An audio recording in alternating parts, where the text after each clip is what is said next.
Hi, everybody. I'm Dan McDermott. Welcome to Google Plus Week, our weekly tech show. It's on. We're on Meerkat. We're on Facebook, Google Plus, and YouTube Live. And so you can comment on any of those places. And I may or may not see it. We're going to try real hard. So let's introduce our panel here. First, we have. Let me switch mice. We've got Pam Adger. Welcome, Pam. How are you? I'm good. How are you? Doing well. And is it raining where you are, or just over here? It has been raining on and off, and we have some big like cells of rain going through up here in North County, but it's going to clear up tonight, and high pressure will move in, and it'll be 100 degrees by Friday. So Wow. All right. Sounds like air conditioning weather. it's fall in Southern California. Awesome. All right, and then Kevin, welcome, Kevin. And you are where? Hello, I am in Cincinnati, Ohio, in the tri-state area. Glad to be here. Awesome. No longer in Atlanta. That was just a school thing. Yeah, I'm out working, and so I'm in Cincy. So, at what year do you forecast all your student debt will be retired? Oh, good night. Probably several years after I'm dead. It's just gonna be there. In your second presidential term. Yes. Yeah. Alan Furstenberg, welcome, sir. How's everything in New York? Hey, Dan. Cold. Cold here too. Yeah. Just did it stop raining today or yesterday, or was it raining where you are? No, I didn't get much rain. Okay. All right. Well, it is. Our first story is one of these things. It reminds me of the Samsung Apple lawsuits. Every week there was a new lawsuit. So now in Russia, Google's been ordered to. The headline here is to stop anti-competitive Android practices in Russia. I guess a month ago, they ruled that they couldn't. What they do with Android phones is they say if you want the Play Store, then you have to agree to pre-install if you're a phone manufacturer, you have to pre-install certain apps like YouTube, Gmail, Google, and that you are not allowed to install competitive apps, like an app for a competitive search engine, which is exactly where they apparently got in trouble in Russia. I think what's the it's Yandex. Yes. Yandex filed a complaint, and so and the EU has similar issues. I don't know. Any thoughts, Alan? Look, we're gonna have the same argument we always have, right? Yeah, I'm going to say I have no problem with anti-competitive business practices, and you're going to say you do. And Right, right. But here's the other thing. We don't know what Russian law is, and we don't know. So if Google is doing something that actually breaks the law, then be smacked around a bit. On the other hand, this is the first I've heard that they don't allow competitive programs in prominent places. Certainly, Samsung's got a hell of a lot of competitive programs that they install, so that seems odd to me. Alan, we've got the Max Headroom audio effect again. What did you do? Before I started the I damn know, show, and it was fine. It was fine, but I'm not sure what you did last time because toward the end of the show last time, you fixed it. But I don't remember when or what you did. So, Kevin, Brian, do you have any thoughts on this? We've talked about this 100 times in different countries. Well, it seems like I got nothing. All right, Pam, any thoughts? And I got to ask Pam another question. I'm sorry. No, I mean, like Alan said, I don't know what Russian law is. I don't know how they control or don't control antitrust. So I don't really have any opinion. Okay, let me put it this way, Dan. And do you hear me twice again? no. Do you think that what Google is doing is anti-competitive, legal or not? Of course, it's competitive. It's competitor suppressive. Okay, thank you. Yeah, it's anti-competitive. I mean, what business isn't? What business is it legally, is it illegally anti-competitive, or That is it wasn't what I just, said. That wasn't, and in fact, I specifically said legal or not. I don't have a Or problem is with what they're I doing mean, anti-competitive? yeah, being an aggressive competitor is, what's the difference between being an aggressive competitor and being anti-competitive? An aggressive competitor does things that makes their product superior, so you wouldn't want to use the competition. Suppressing the competition is trying to get rid of the competition, even if you may have an inferior product. What was your view on the Internet Explorer controversy in the early Windows days?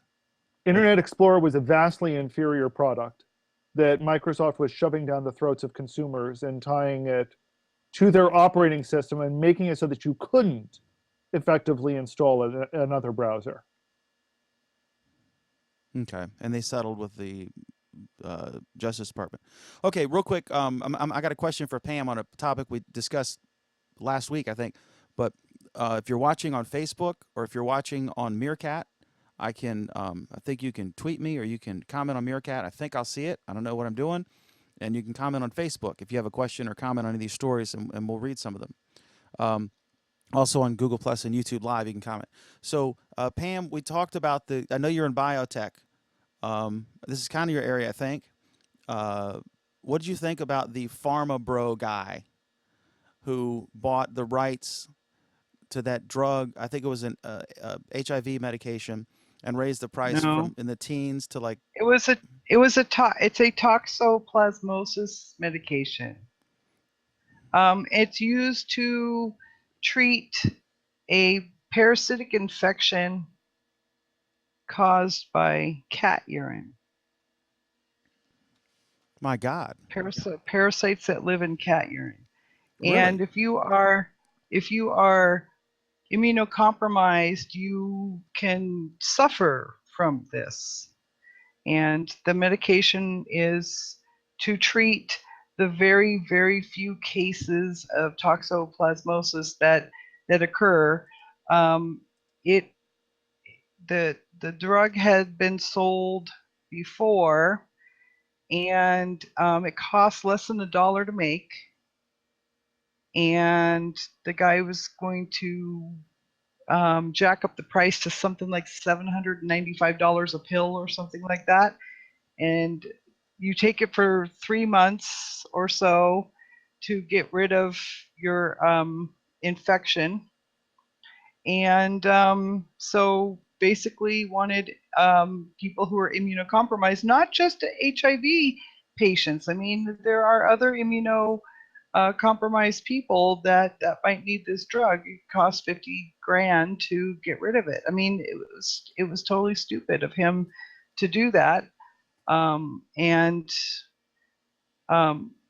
not quite sure what is wrong with our patent laws that a 66-year-old drug is now, as soon as you sell it to some other company, they are able to then jack up the price and not allow other companies to make it, although I don't think any other companies are making it because it's a 66-year-old drug that was perfectly effective.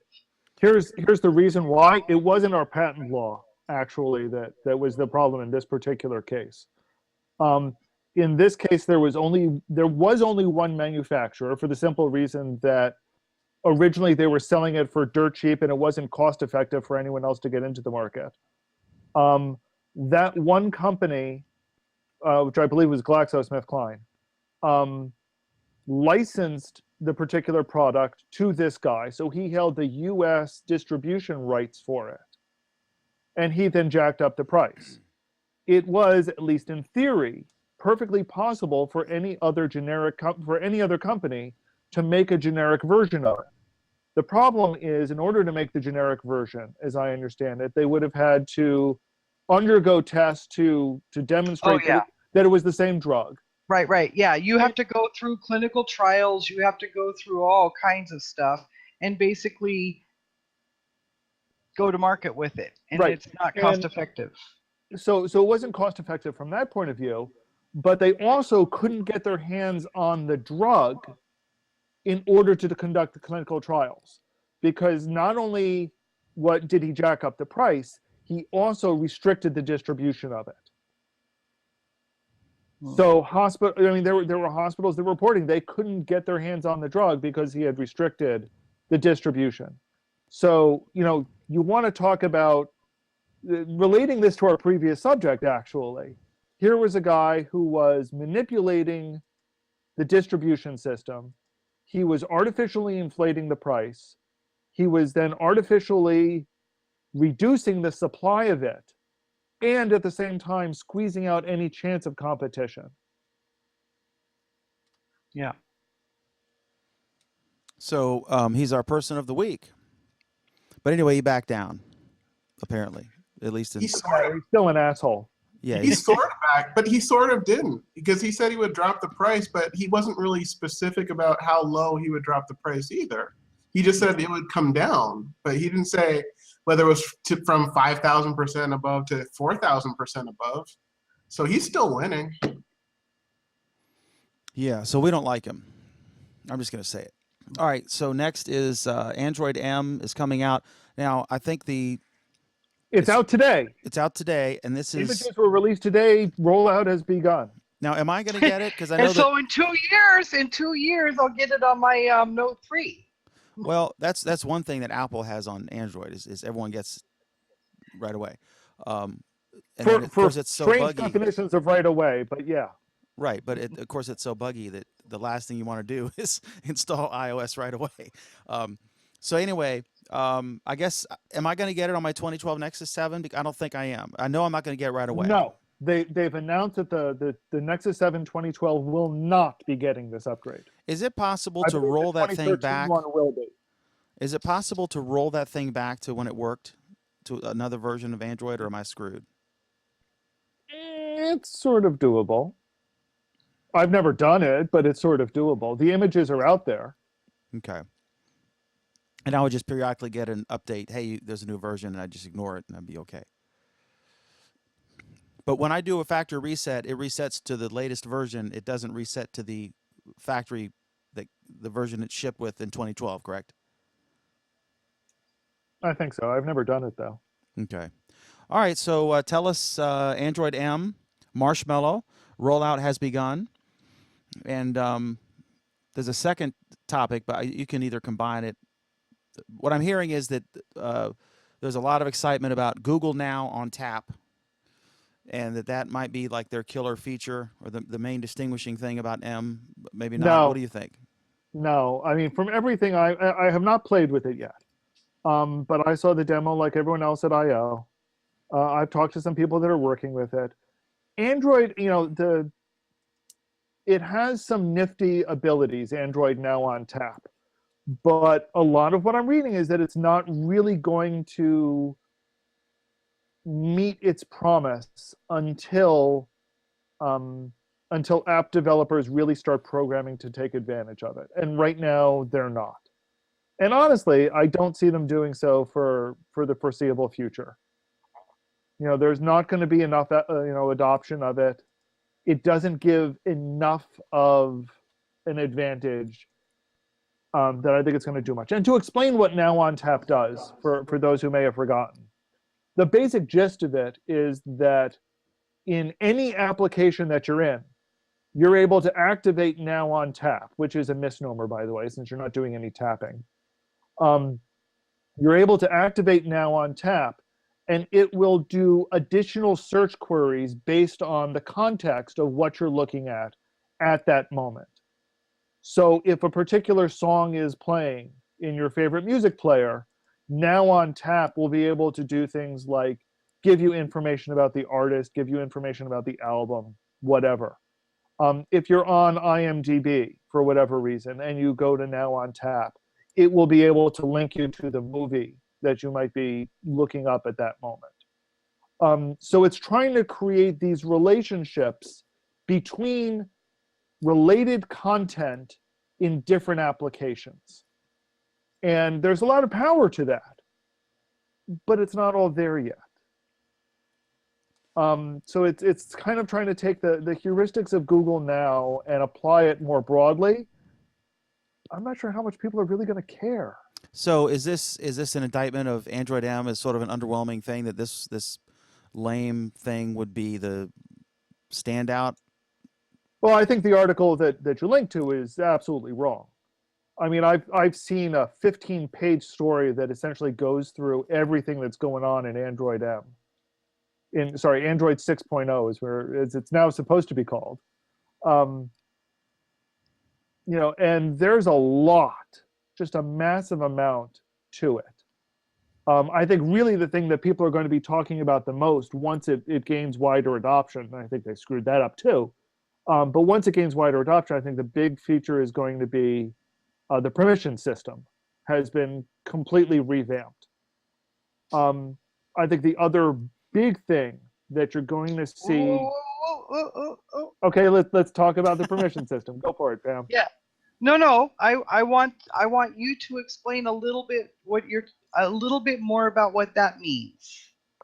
Sure. So one of the things that Android has done incredibly well since the very beginning is making it so that you are at least relatively aware of what you're letting an application do when you install it. So yeah, so, I mean, so, it'd be better if I knew why they needed, why does that need? Okay. So that's what we're getting to. So it used to be you would go install something like your camera application, and it would say that it needs access to the camera. Okay, that's pretty obvious. And it needs access to Wi-Fi. And I'm like, okay, maybe. And it needs access to your contacts. And you go, wait a minute. Exactly. Now what happens is that you go to install your camera app, and it tells you it needs access to your camera app. You go, great. And then when you do something like try to share a photo with a friend or tag a friend in a photo, it will then say, hey, in order to do this, I need access to your contacts. And you can say, no way in hell. And it'll say, okay, you don't want to give me access to your contacts? Fine. I won't let you tag a person. So that's what these new permission system gives you. The good side is that's actually a pretty powerful feature when used correctly. The downside is that it's up to the application developer to control it. So what I imagine a lot of app developers are going to do for a while is say, hey, I don't get any advantage from this. I'm going to keep doing it the old way, and that's going to keep working. So there's no strong incentive, except that people keep going, why the hell are you asking for every permission under the sun? And maybe people will start giving a little bit of pressure as Android M, as 6.0 and later versions get adopted. So this is, in the long haul, I think this is going to be one of the more standout features, but it's not going to be an overnight success. I think that's actually going to be, the true about Android 6.0 in general. It's got a lot of great features, but none of them are short-term features. They're all going to be ones that over time will be adopted. And 2 years from now, we're going to say, hey, the really cool thing about Android is how I just have natural conversations with it. And different applications keep doing different things because I keep just talking to it. And that's going to have its root in Android M. Android M is setting the stage for a bunch of features that are coming down the road. We're seeing a lot. I mean, there's Siri, there's OK Google, or we're seeing. OK Google. Here's another feature that's in M. OK Google was kind of the start, and that was great when it was one application. What we've started to see is that OK Google is now extended to other applications. So you can now say things like, OK Google, start my Beatles playlist on Spotify.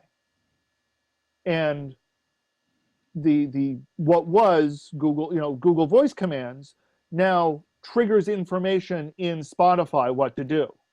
You're going to see that more and more, that Android M and Google Play services and Google Search are all working together to provide these very natural conversation features to everybody. Now iOS in- had this ability to integrate with other apps, but they just don't have the data that Google does. So they're both strong. And they're approaching it from different angles. Google is approaching this from a voice command registry system. So it's something that each application can register as part of their search cloud. And Apple does it through a much more convoluted internal mechanism, similar to what Google's been doing for ages with Intents. should we even include in your comparison mix the Amazon Echo?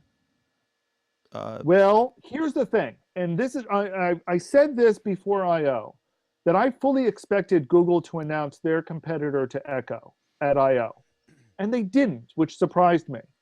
But what we're going to see is that Google's voice command system, which is really coming, we saw a little bit of it in Lollipop. We're seeing more of it with Marshmallow. I think it's going to keep on growing. That's setting the stage for integrated voice commands across the entire range of Android platforms. So we'll see this tied into Android Auto. We'll see this, of course, on the mobile devices and the tablets. We'll see this as part of Android TV if Android TV isn't killed off within the next 6 months. And we're going to see it in whatever Android microphone is. It's exciting because I see, and then I want to go to Kevin. It's exciting because Echo is the closest we've seen to the Star Trek, computer. In any room, you could just speak and request information or tasks to be performed. The big difference is that Echo currently is very limited in the applications that it supports, and it requires Amazon to do the voice integration for you. With voice commands, any application that runs on Android will be able to hook into the voice system. So anything, so you'll be able to say, "Okay, Google," and any microphone.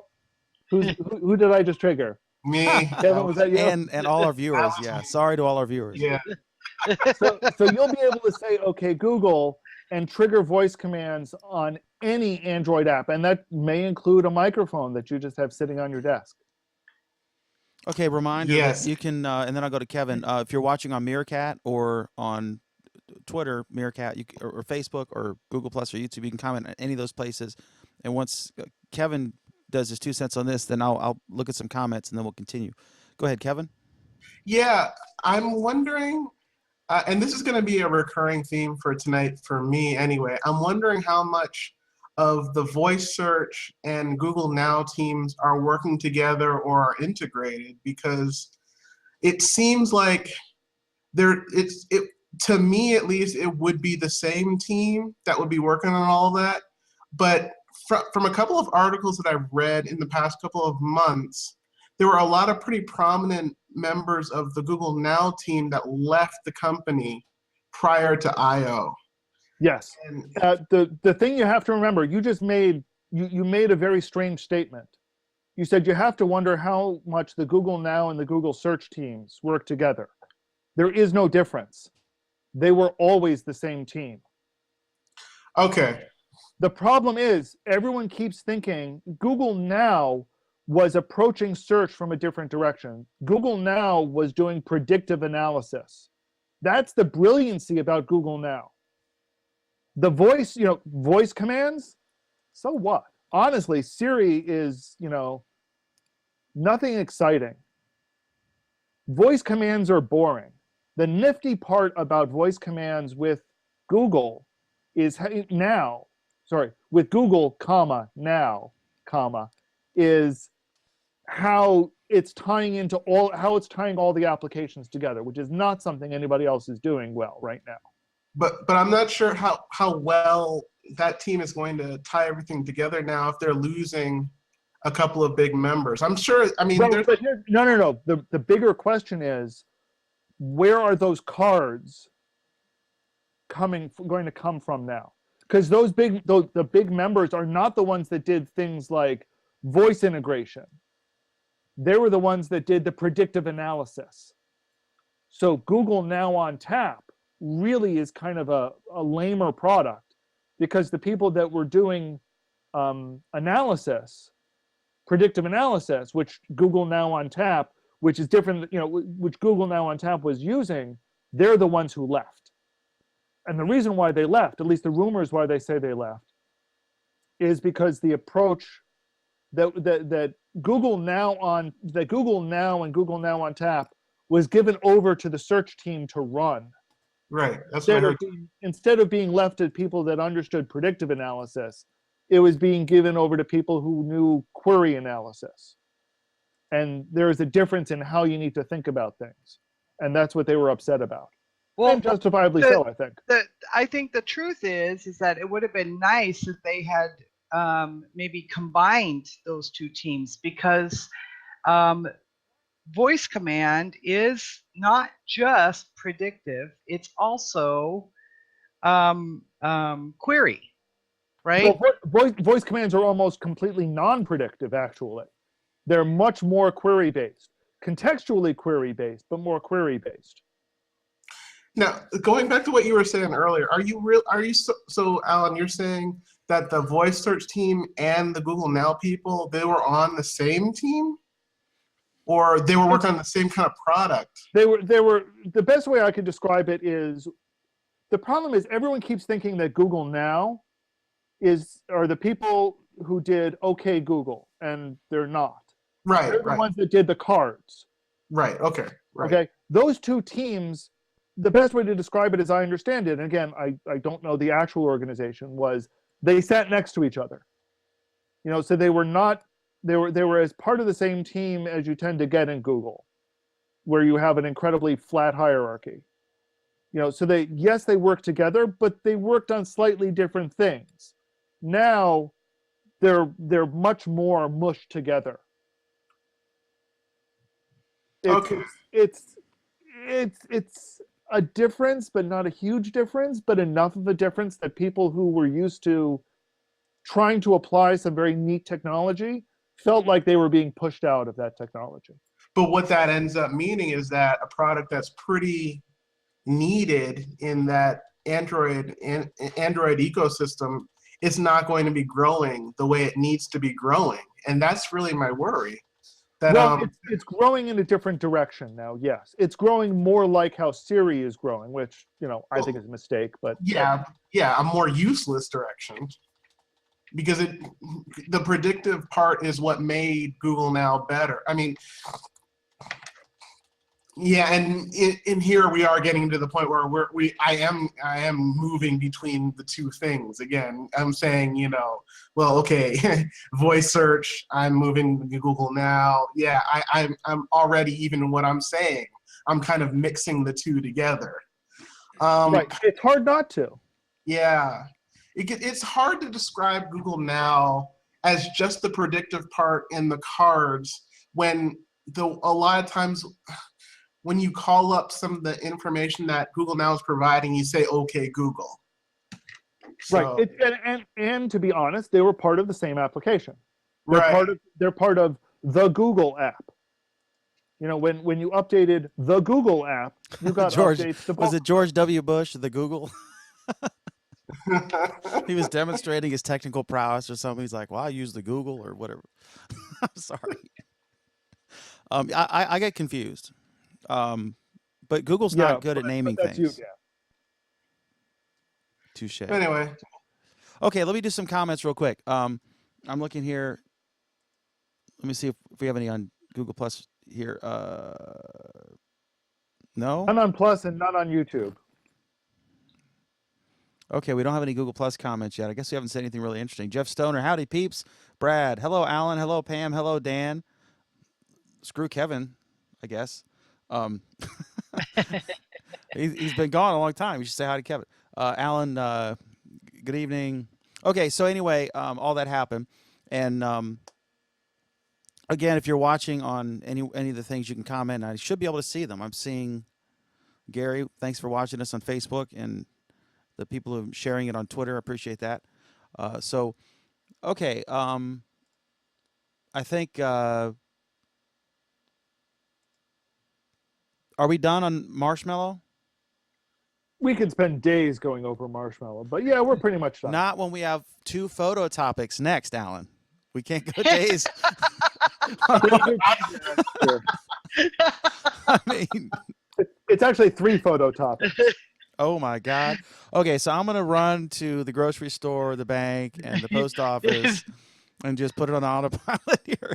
Alan, there's some photo news. I guess Google Photos for Android has some new stuff, and Google Photos, I guess, multi-platform has some new abilities or features or whatever. I tried to read like halfway through these articles. I really did on the photos. Is it Google Photos or is it Google Photos? Or It's Google Photos.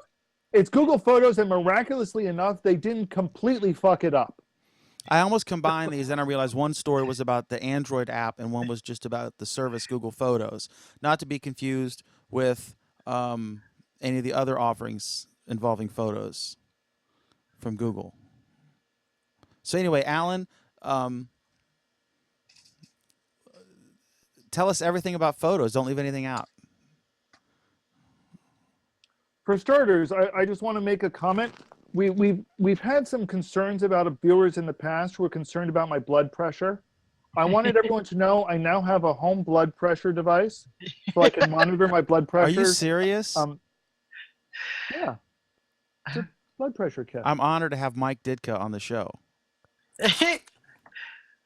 So Are you really so wearing a everyone- Help Outs hoodie? I told you it's cold here. How long did that? They shut it down, right? Yeah, a while ago. Did you get a discount on the hoodie? I got it for free. So yes. Anyway, Anyway, so at the big event they held a couple of weeks ago, where they announced a bunch of new Nexus devices, they also announced 3 upcoming changes to Google Photos. One was a feature that people had been asking for ages, and that's that you'd now be able to label the people who showed up in your search. So the automatic search for people, you can now apply labels to them if you wished. A second is that they were going to be bringing back Chromecast support. And a third is that in the future, in an unnamed future, they were going to be allowing some nifty new photo sharing, collaboration, and notification systems, which looked cool as hell that don't make any sense. So let's take them in roughly that order. The first is you'll be able to label people on label faces, which works. It actually works. I actually tried it. I was able to put labels on people. I could do searches based on those names. Those labels. I used labels intentionally because It's they're different than tagging, right? it's different than tagging. What this is you'll remember in the, if you go into search, the first batch of photos that it gives you are people that it's identified. These are just faces. It doesn't know who these faces are. It just recognizes a bunch of faces and recognizes them as all the same person, or it thinks they're the same person anyway. But it doesn't know who they are. Now you're able to give these faces a name. And by a name, it could be anything you want. I mean, if Dan showed up a bunch of times in my photos, I could call it, I could give it the tag, Dumbo or whatever. you could call the authorities. It doesn't have to be the actual person's name. And if you do put a name on it, it doesn't associate it with any person that you know. So there's no association between this picture and anything else. It remains totally private. Okay. It's your name that you've applied to it. And that's useful because now in queries, you can do things like Pam and Alan as a query. And if I have if I have my own name attached to my photo and I have your name attached to yours, it will now pull up all the photos with both of us in it. And there are actually a couple of those photos. This lets you do things, I have a picture, I have the collection of my father, I have his name. I've got me assigned to the label for myself, so I can do pictures of Dad and me, and it shows the pictures that the two of us are in. Great, great queries like that. You can do queries like me at a lighthouse, and it shows pictures of me standing in front of lighthouses. But it does not have the ability to discern what a lighthouse is. You have to name. No, it knows what a lighthouse is. Okay. It knows what a lighthouse is. It knows what it knows what fried eggs are. Every so often, you'll see me post. One of the things I do a lot of, I have a collection of Google search results, and sometimes they're wacky search results, but sometimes it's pretty good. So when I have pictures of waves, So it knows does, what waves look. especially ones with people, right? Because Well, here's the thing. Here's the thing, Pam. What it is it's already labeled all your photos for you. Just before, it just had, this is person A, this is person B, this is person C. I've got no idea who these people are, but you have a hell of a lot of pictures of person A. Now you get to go in and say, okay, person A is my husband, person B is my eldest daughter, and person C is my youngest daughter. And give them some name or label that makes sense to you. Yeah. It looks pretty nice. When I'm looking at it on my phone, there's the search button. It shows the faces. When I press on a face, it comes up with another window. Who is this? So you can just press on that. Who is this? And you can label it. And it's, since and they also are very good about saying add a private label. So I'm really happy about that, to make sure people know that it's not like tagging someone where you're letting the whole world know. It's just you're labeling it for yourself. This is pretty good. And people are really attracted to this kind of search in the first place. Whenever I show people this new search in Google Photos, where you can just bring up a page of photos of people that they already know, people's faces light up. They really love this. And now that they put a name on it, they're pretty much everyone is going to pretty much name like the same, 5 or 10 people. And that's going to cover like 80-90% of their needs. Because they're just, maybe they have pictures of their grandkids. They want to just label those 5, there's 2 or 3 grandkids. Then they can just bring them up in a search, and it's easy to find. And they're really. That they rolled out this time. Along with it, they also rolled out Chromecast support, which would be good if it wasn't for 2 things. 1, it doesn't work. 2, it sucks shit. So beyond that, it's not, no, seriously, I was unable to get it to work on my phone. I started it up and it cheerfully turned my Chromecast screen black and left it there. Nothing I could do to get it to work until I switched to a different device, and it worked fine there. How in the world you can fuck up this feature, I don't know. But they managed to figure it out somehow.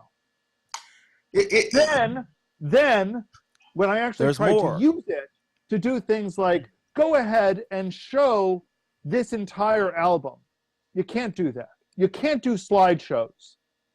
So you have to manually sit there and swipe through each freaking picture to show it to somebody. Why the hell anyone would want to use it this way, I don't know. A slideshow seems to be incredibly more useful and just as easy to implement. In fact, it's easier to implement. Go ahead, Kevin. It's absolutely amazing how badly Google Photos works with Chromecast. It's just mind-boggling, because it's not as if they couldn't gather together behind the scenes and figure this out before they release it. Comment from Cy. Go ahead, Kevin. Comment from Cy. Google Photos Wallet Pay. Yeah. Oh my God, huge fail. Yeah, ahead, Kevin, it's absolutely bizarre that they can't get something that people would want to use and should be easy to implement and make it this bad. And it just goes to how fragmented and how much infighting apparently seems to be in terms of all the different Google photo type products there are out there, from everything from Google Photos to Snapseed to Picasa, which is still hanging on. You think it's all a gag and we're not in on it? You think they're all drunk and they're just trolling us until we finally get the joke? I think they're running around with their heads cut off. It's crazy. It's crazy. Hey, Google, listen to me. Listen to me right here, right No, here. that's actually Kevin Bryan, not Dan McDermott. I know. It's crazy what you're doing. No company does this and wins. You don't fight yourself this hard and win in the marketplace. There are other people out there who are working on photos. They know what the fuck they're doing. Apparently you don't. They could do government stuff. They could be the Crazy. government. They're treating Google Photos like it's BattleBots or something. Like they've got to just go through a whole round robin of beating all their products to death. I don't know. You know, Kevin, BattleBots isn't the right analogy because that sounds too high tech. Tiddlywinks was kind of what I was thinking. I mean, seriously, it boggles my mind that they can't keep focus on what the fuck they're doing for more than 30 seconds. I mean, Snapseed to me, once I used to use Snapseed. I mean, I'm going off topic a little bit from the Chromecast to a more generalized Google Photos. I know I'm doing that. But I used Snapseed for a little bit when it first got brought into the Google Fold. And then I just stopped using it for various reasons. And when I came back to it, I started using it again recently. And it's such a good product. It's so good. And I don't understand why some of those features, or really all those features that are in there, don't just take over all the Google photo editing, period. And just let that one be the winner for photo editing. I know I'm going off the Chromecast support thing, but Did they buy Snapseed or did they just their partners or? I don't know, and especially since Alphabet came along, now I really don't know. Now with Alphabet, they can make anyone a CEO of everything. So I don't know. Maybe we need to talk to the CEO of Snapseed as opposed to CEO of Picasa, as opposed to CEO of I don't know anymore.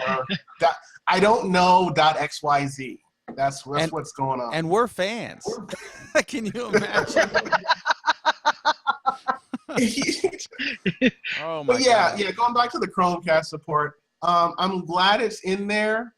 I'm hoping that 2.0 of the Chromecast support gets better. Release.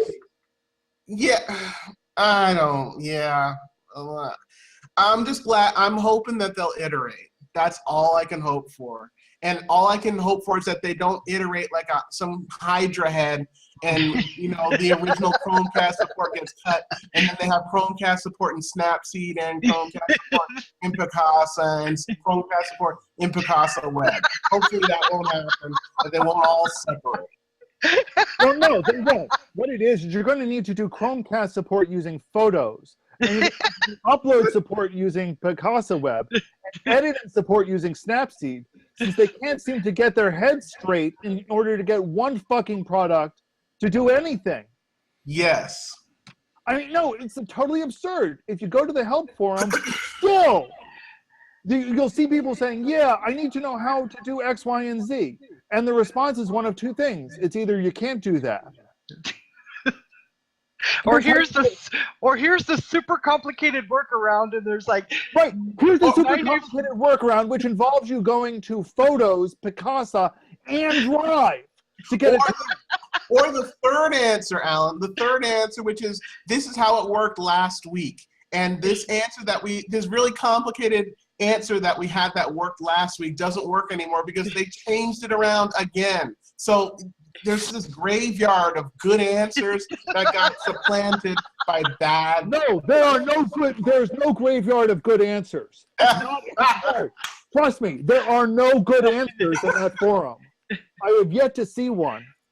Come on, when they tell you that the best way to downgrade from original quality to high quality, or first of all, when they're telling you that the only way to find out which of your photos is taking up space to download them all and delete them all, Exactly. Right. and then re-upload them all Yeah, using two Flickr. different products. The one thing that Yahoo does right is Flickr, which they bought, I think. Okay, so I'm gonna do a quick note here. So we're on. I've been experimenting. I know Brad and Duke Carrico both said Meerkat is better than Periscope, and I've tried both. So we're on 3 different things right now. I'll give you an update. Right now, we have 2 on Meerkat, down from 9 just like 5 minutes ago. We have 14 on Facebook. We have 11 on YouTube. And what's weird is on Facebook, both players were posted like within a minute of each other, I think. The actual YouTube live version and then the Facebook live version. And so I'd love some feedback, and I'm monitoring comments on all 3, I think. I'm seeing like on Meerkat, I'm seeing so-and-so liked it and reshared it. We've had several reshares, and I thank you very much for that. I see Gary has joined the Facebook Live one. I don't know what that means, but welcome, Gary. Good to have you. And then I got comments on YouTube Live and Google+. But I'm curious what you guys think. There is a laptop. I've got an iPad here shooting my screen that is the streamer that's going to YouTube Live, and that's Meerkat. And then over here I have a phone shooting video of the Hangout. So if you're watching on Facebook, you're actually looking at a Hangout, not the live thing. And I'll show you guys what that here's what the live thing looks like, and then it's on YouTube Live. So I'm just trying to explain. I'm still learning all this stuff because I really don't know what the hell I'm doing. But there is a humming But you got to noise. remember, he's only been doing this show for 4 years, and he doesn't know what the hell he's doing involving, Hangouts and YouTube Live either. So don't sweat it. Correct. I just finally figured out Blog Talk Radio from 2011. So anyway, so if you guys want to give me any feedback, I know there's a fan noise because there is a fan noise from the laptop. I'm trying to figure all that out. And I wanted to ask Alan, is there a way that I could hack into my iPhone and use I know I could do it with audio, I think, depending on what the app is using, but I could there's a way to take audio line out into the phone so that it would be the actual audio for the show from my mixing board rather than just the ambient audio, which is going out on Meerkat and Facebook. But there's no way to simulate the video, correct? There's no way to have like an external webcam or source with an iOS device. Beats me. Okay. Actually, no. I know there is. I don't know how, but I know there is. Because just like we hacked Hangouts, because they didn't expect it to become a broadcasting platform at first. They thought it was just people Skyping each other. And then some of us went crazy and did nutty stuff, and then they embraced that. But anyway, okay, so anyway, that's the deal. So please comment, and I should see them. And if you have a question or comment or a funny critique of Alan, we especially love those. And we'll read them and give you credit. Or we can just be wallpaper. You can just watch like most people, which is fine. But anyway, thank you so much. So, all right, are we good? We're not even going to talk about the third feature of photos. Oh, I was with bated breath, waiting. It's okay. It won't take us long because they actually haven't said too much about it. This feature is one that people have been asking for, basically allowing groups of people to be able to collaborate on the same album, and a feature that nobody's been asking for, which is a way to find out when other people have put stuff into an album. So get notifications when albums are updated. It looks clever. They gave a nice demo of it. Looks pretty slick. No word whatsoever on how the hell they're going to manage security for this. So, you can expect pretty soon people to start dumping advertisements into your photos. Kudos to the photos team. Can't wait to see it. Thoughts, Kevin? And I'm just so glad that they put all that effort into putting those features out and not into fixing all the photo editing. I'm Why the reading fuck that. would they fix photo editing? Because nobody gives a shit about that.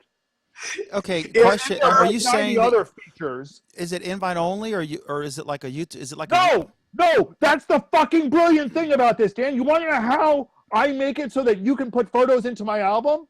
I give you a fucking link. I give you the link to the album, and you can now put photos into it. You So- know how I make it so if Kevin can see when photos are shared to it?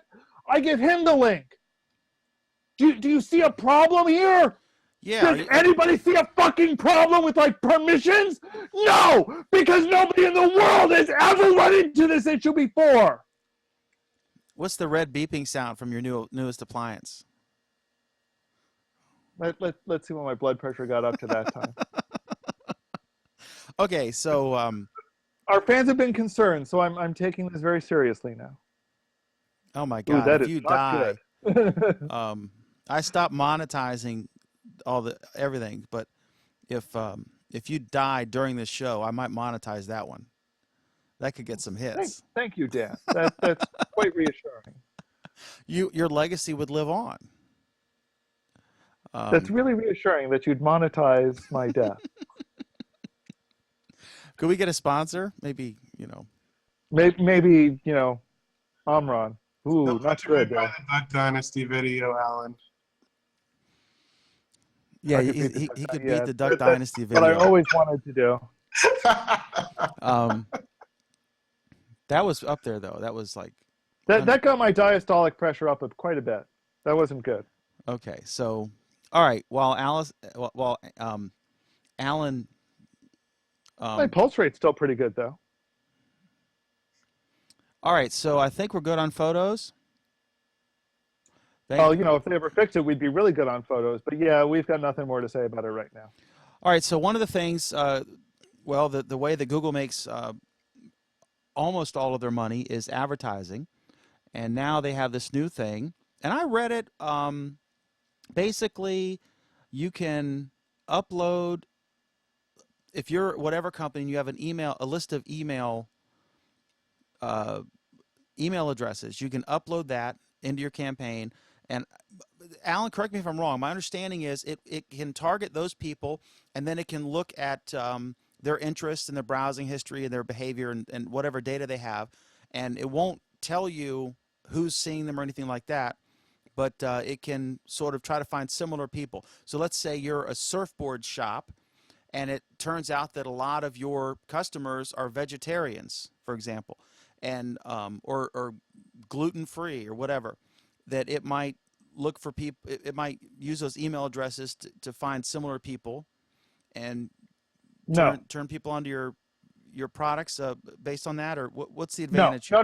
The official intent for this utterly brain dead, fucked up, and moronic idea from Google is that traditionally, if I have a list of my customers and I want to be able to do things like promote my October sale to them, because okay, let's go with surfboards. I'm going to promote my orange surfboards.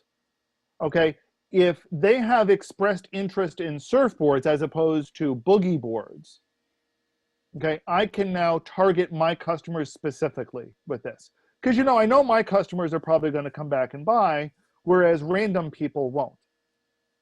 Other companies do this. Let's be clear. Email targeted advertising. There are a number of specific companies that do this. Facebook is doing it. Twitter is doing it. Google should not have touched this with a 10-foot pole. One of the things behind Google's rock-solid honesty is that they claimed there was going to be no way for you as a company to be able to trace any particular hit to a person. And now they've just blown that out of the fucking water. Explain how, because they did say it's anonymized. How anonymized can it be if I'm giving you a fucking email list? Is that no? I can. Here's the thing. I can rig my advertising campaigns so that I know exactly who is hitting it, and I can do that because I can basically be giving you multiple lists. Yeah, I mean, if you have a certain ad campaign and let's say you want to sell a certain type of, let's say a black and blue dress, you could put out an email list that only includes a certain number of, maybe a couple hundred people, and then do that ad campaign, and then you'll know exactly who's buying everything because the sample size is going to be so small that you'll be able to figure out exactly who it is. Here's another one. Let's say I wanted to target, I presume that currently I can target people by zip code or by regions of the country or by other demographics or by other demographic characteristics that they exhibit in their browsing behavior. If I now combine that with an email address, let's say on my end, I know where each of those email addresses live. I collected their address. I probably have their email address too. Okay, so now when I get the hit from Front Royal, Virginia, is looking at my new porn selection, okay, and I know I've only got one or two names. There's this DM at google.com, at gmail.com, and Dan M at gmail.com. I have a pretty good idea who it is that is looking at it now. Look, just because I purchased one of your anatomically correct blow-up goat dolls does not mean that I'm hovering around your sites. I had a few drinks that night. All right, so I'm going to pause real quick, and then we're going to do some comments here. But I'm going to stop. For the Facebook viewers, I'm going to stop because I have a hard break at 60 minutes. I'm going to restart. So if you're watching on Facebook, and there's 17 right now, we appreciate that. I'm going to stop, and then I'm going to restart on my profile. So I think it's facebook.com/McDermott Report, or you can see it. Anyway, this is going to end, and then I'm going to restart it in like 10 seconds. So just bear with me while I do this real quick. And we'll see you in just a moment, and then we're going to get this. We got some really good topics here, so please join us. So we'll again. take a break for stations to identify themselves. Absolutely. On Dan McDermott Radio Network. All right, so I'm ending that one, and then I'm going to do it again. So go ahead, guys, and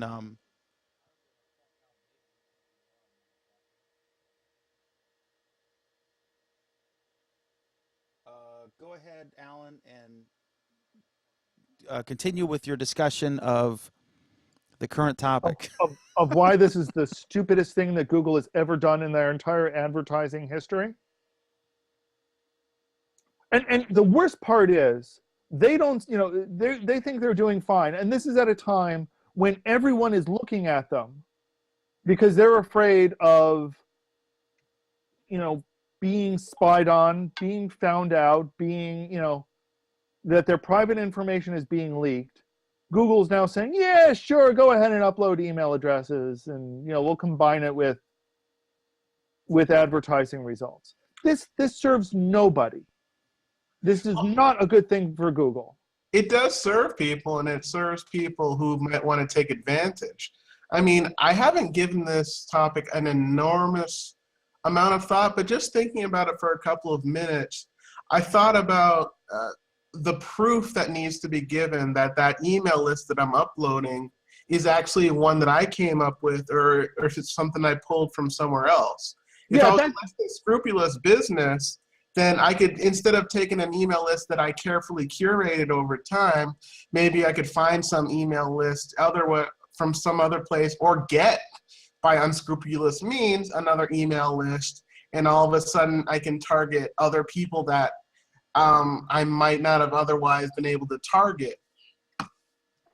No, exactly. I mean, there was a time before Google AdWords when it was the norm to just buy up every single email, to harvest email addresses and to sell them for fractions of a penny.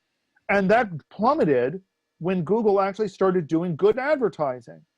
And now they're just going back and saying, yeah, sure, go ahead. Yeah, that's it. It seems like almost immediately there are several different ways that this could get abused. And so I'm very worried about how that'll go for my personal ad experience on Google in general, and Google's reputation as well. It may very well go down because people have a worse experience. Oh, sorry. Yeah, and we have to remember Google's reputation in advertising is not all that stellar. You know, we like to think that it is, and we remember the good days when it was great. But people are more and more, you know, casting suspicious eyes on it. The Google campaign raised enough eyebrows, and Apple is now doing the same. And this is the wrong time for Google to say, yeah, we're going to do something even stupider. Yeah, I'm not sure how this is going to end, but I can't see that it's going to end that well. I have some real concerns about how bad it's going to get before they make alterations or even back away from this decision. I don't know that it's going to help them The thing is, I don't think they short term can. or long term. Honestly, I don't think they can back away from it at this point. And the reason why they can't is because Facebook and Twitter are doing it. And if they don't offer the same thing, the advertisers are going to leave Google and go to Facebook and Twitter instead. So I mean, I see why they're pressured into it, but this is just a really bad move on Google's part. Dan, this would be a good time to wrap up the subject and move on to the next one. Sure. Unless you're still trying to figure out how to, you know, get something. No, to work. I restarted the Facebook thing, and Brad from techwebcast.info, the number one tech podcast in Australia, he said that he can't find me on Meerkat, but I'm going to have to investigate that because I still show viewers, and it appears to be still going, so I'm going to check that out. All right, our next topic is educational. Obviously rare for this program, but it looks like Google is their Expeditions Pioneer program is going to bring some virtual reality field trips to schools around the world during the next school year, or this current school year that just started, and it's completely free for the schools. Obviously, it's a PR thing, but I guess they show there's several dozen things like underwater things or museums or places that the kids, you can't really afford to take a whole class, and they go like in Mars. there. Mars, and then they'll come in there. It looks from what they showed here, it looks like they're using cardboard, which is the inexpensive virtual reality headset you can get that will use an iPhone or an Android phone. And then, but I'm wondering if they might use the Samsung affordable virtual reality headset in the future. But they're going to go and it's just cardboard, but they do it for free. They come in and they set it up for the teacher, and then they say the teacher guides it. So, Alan, this is cool. Clearly a PR. This is beyond cool. Thing. We had a demo of this at I/O, and I was fortunate enough to not only participate in this. I was on the Hey, Alan, showing Mars. Yes, Pam. is this the same thing that they used for the question and answer session with I think his name's Alan Weir or Alex Weir, the author of The Martian? NASA was there, and there was I don't know. a couple of astronauts, and they had like a bunch of schools, and they could actually ask questions and stuff like that. I don't think so. I mean, I'm not aware of what that one was. That's not this though. What this is basically every kid gets a cardboard with a phone with an Android device in it. Oh, okay. I talked about this a little bit at I/O when I went through the demo. Basically, everyone gets a cardboard with an Android in it, and they kind of sit there and they look around, and someone's talking to them. Someone's narrating what they're looking at and taking them step by step through the pictures that they're seeing. For the Mars one that I was part of, it was being narrated by a rover driver who now works for Google, whose name I've forgotten. Scott Maxwell. Scott Maxwell, thank you. He was narrating it and basically telling us, okay, this is what we saw when we landed, and here's what we were hoping to see, and here was the good news, and here was the bad news, and here's what we had to do instead. And he took us, image by 360 image by 360 image through the rover's history. And it was thrilling and exciting, and you're just looking at these stereoscopic 360-degree images from Mars, and it was incredibly cool. And Google announced that they were going to be doing this for undersea. They were doing this for in association with a number of museums to show their collection. So these are all really, really exciting stuff. The kids will have cardboard and an Android device. The teacher will have a controller station that will let them do things like, you know, advance from image to image, but also pop up on the screen arrows to say, oh, look over in this direction. Look at this thing, and the kids will see arrows directing them which way they need to turn to look at what the teacher is trying to highlight at that moment. But they could still keep looking around. On the screen, arrows to say, oh. And that's the sort of thing that they're going to be taking to a bunch of schools in 4 different countries, a bunch of different cities in each one. There's a sign up if you're nearby one of the locations, you can sign up your school, and hopefully you'll get picked. It's a really, really awesome opportunity. I can definitely imagine kids loving this. I mean, whenever I see virtual reality stuff, I keep thinking I'm going to get underwhelmed. And then when I put it on, I'm still pretty excited about the stuff that I'm seeing. And so if I can see something, not just some kind of game, but some kind of real thing that I could see, something underwater that I wouldn't normally be able to see, or high up in the sky, or on a different planet, that would be amazing to me to see now. And as a kid, it'll be even more exciting. I mean, it goes back to some of the days when I was younger, when I was able to get to a planetarium. But yeah, and it was exciting then, and it felt kind of like being there, but this is even more so that Alan's really, you're really right about that one. This is really going to be exciting for all the kids that are going to be able to see this. It's something to look forward to. And I mean, it's great that Google is doing this for free now. But part of the reason why they can do it for free is that all of the parts of it are incredibly cheap. Cardboard is incredibly cheap.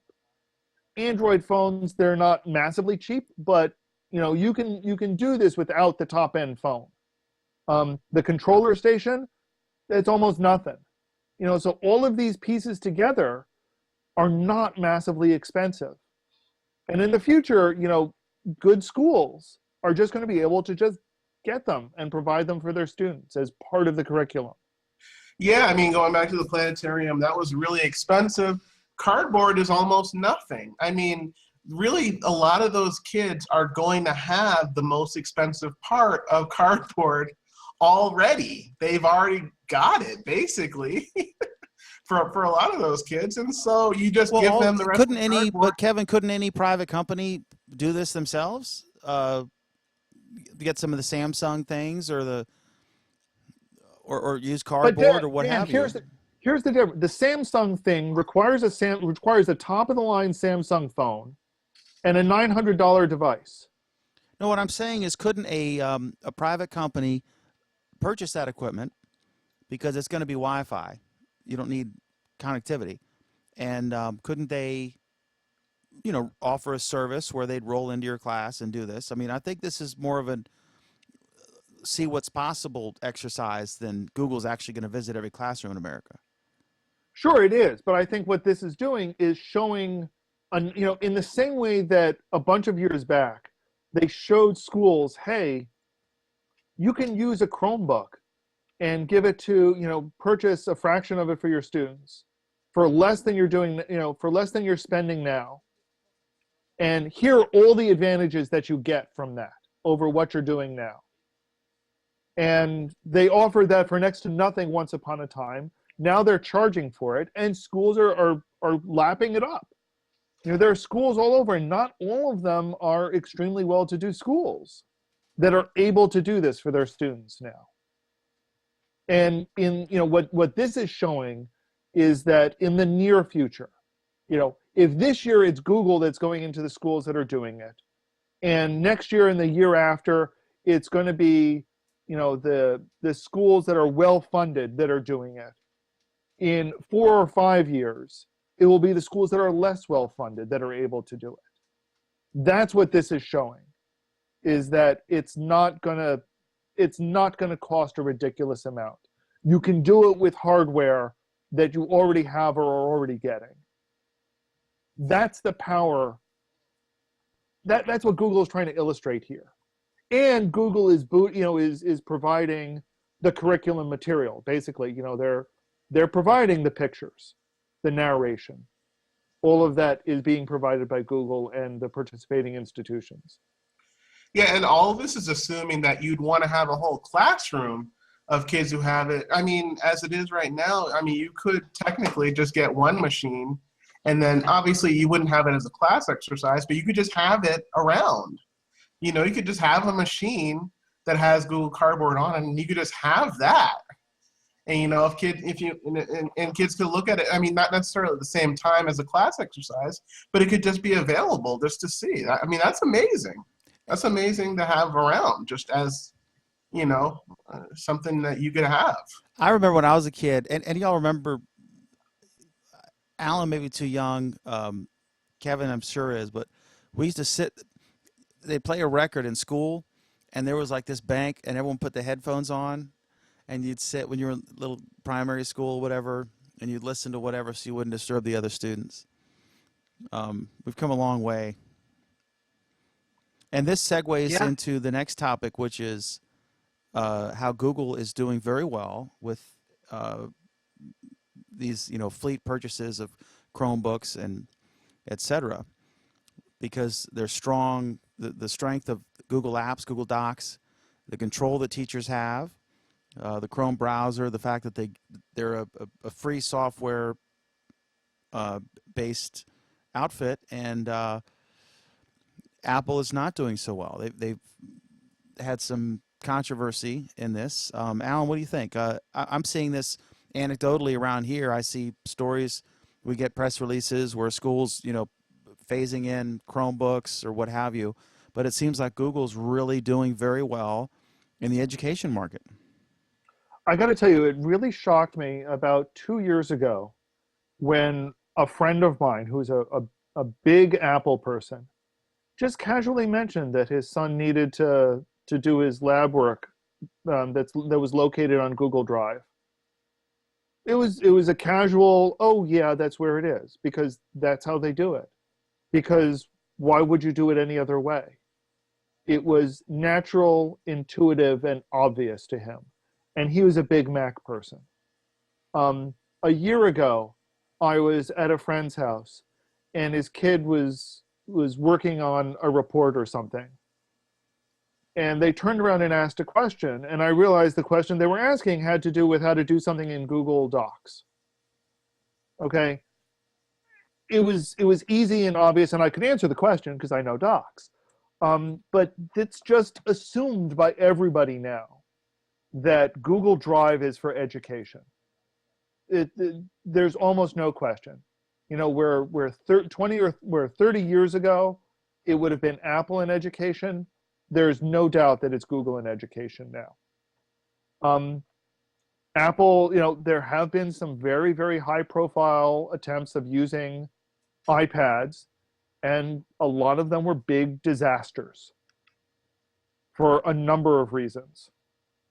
You look like you have a thought there, Pam. No, I was just going to say the LA Unified School District is one of the biggest. Why don't you share that one, Pam?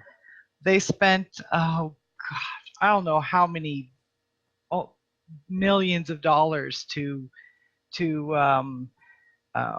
give iPads to all the students. I think in the end, 500 students got iPads.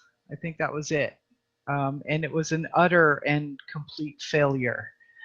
Kids had hacked it by day 2 and like removed all the parental controls. They can't spell their own name, but they can hack the stupid iPads. And, it was just, it wasn't a good program in the first place, I think what it is, I is a think lot of- you need the keyboard. You need the keyboard, right? You Well, need the no, no, keyboard to you- do. Here's the thing that I actually don't quite agree with is that I don't think there are a lot of cases where the keyboard isn't the right thing. That more natural swiping gestures and voice controls are better. Oh yeah, yeah. You know, If you can get the voice controls, if you can get the kids to learn how to manipulate the voice controls to write a paper, that would be great. Not even to Because write a carpal tunnel is Right. hell. But I you mean, know. typing is a learned skill. It's not a natural skill. Right. But if you're doing typing on an iPad, that's a lot worse than doing typing on a real keyboard. Yeah. But that's not what the iPads were meant for. The real problem is that everyone kind of said, "Ooh, technology good. And the Everyone will be awesome." And they and had no fucking clue what they were doing with it. No, they didn't. They had the teachers had no clue. And they tried to integrate it with certain software that is already kludgy. I don't know if you deal a lot with your kids school software very much, but it's like WordStar. It's like Oh no! For our viewers who are fortunate enough to not have used WordStar, Oh no! No! I love using WordStar as a great example, actually.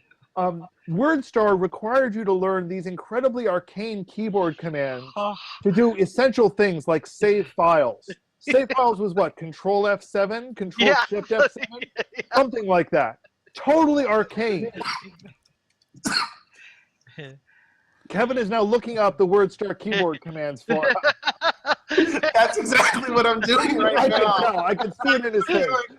I Either that or heard he's about- imitating. I think now he's done Seriously? imitating me. Now he's imitating the sneezing panda. He's He's coughing. He's got a bad cold. I just But- want to. but- I'm seeing this story. I got to interject real quick. When breaking news happens, we try to keep you informed for the live viewers. Apparently, the Burger King burger with the black bun is having a side effect. I've seen tweets that it's turning people's poop green and their faces Oh yeah, green. of course it is.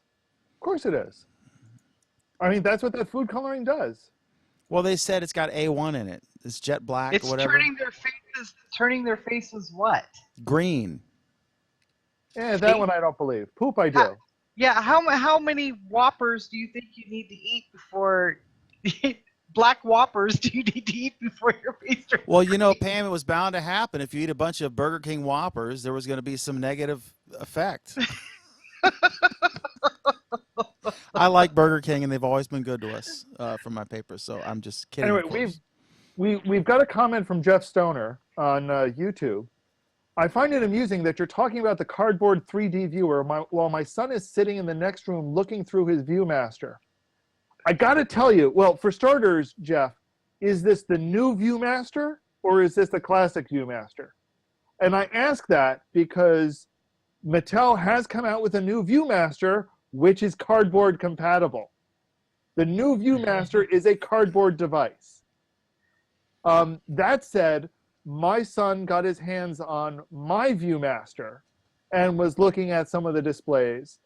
And I have a great picture of it. It's with a took through glass. It's great. His first comment was, "How can I print this?" I loved That was my awesome. ViewMaster. I loved my ViewMaster. We got a great a word from Cybernaut. He came up with the word shitterate, which Alan has announced his intentions to steal. Shitterate. Has anyone else noticed these crazy words, like in the Pentagon, about our friends, the Russians, and how we're the word deconflict? That's a new word. And then I heard I was at the White House press briefing. Josh said, when this eventualizes, like instead of reaches its eventual conclusion, eventualizes. Are these words? Is this a whole? What's the purpose of this? To confuse It's people? going to be a word. No, it's He going to be a conflict- word. P-conflict was first found in 1945. Do you think that they're eating too many Burger King Whoppers with the black buns, and they're just coming up with this shit? And it actually No. reached a peak in 1995. No, Deconflict was no. an old word. Yeah, and the military and people speaking for the military are famous for euphemizing, which is not really a word. With their idiomatic Um, nuances. Yeah.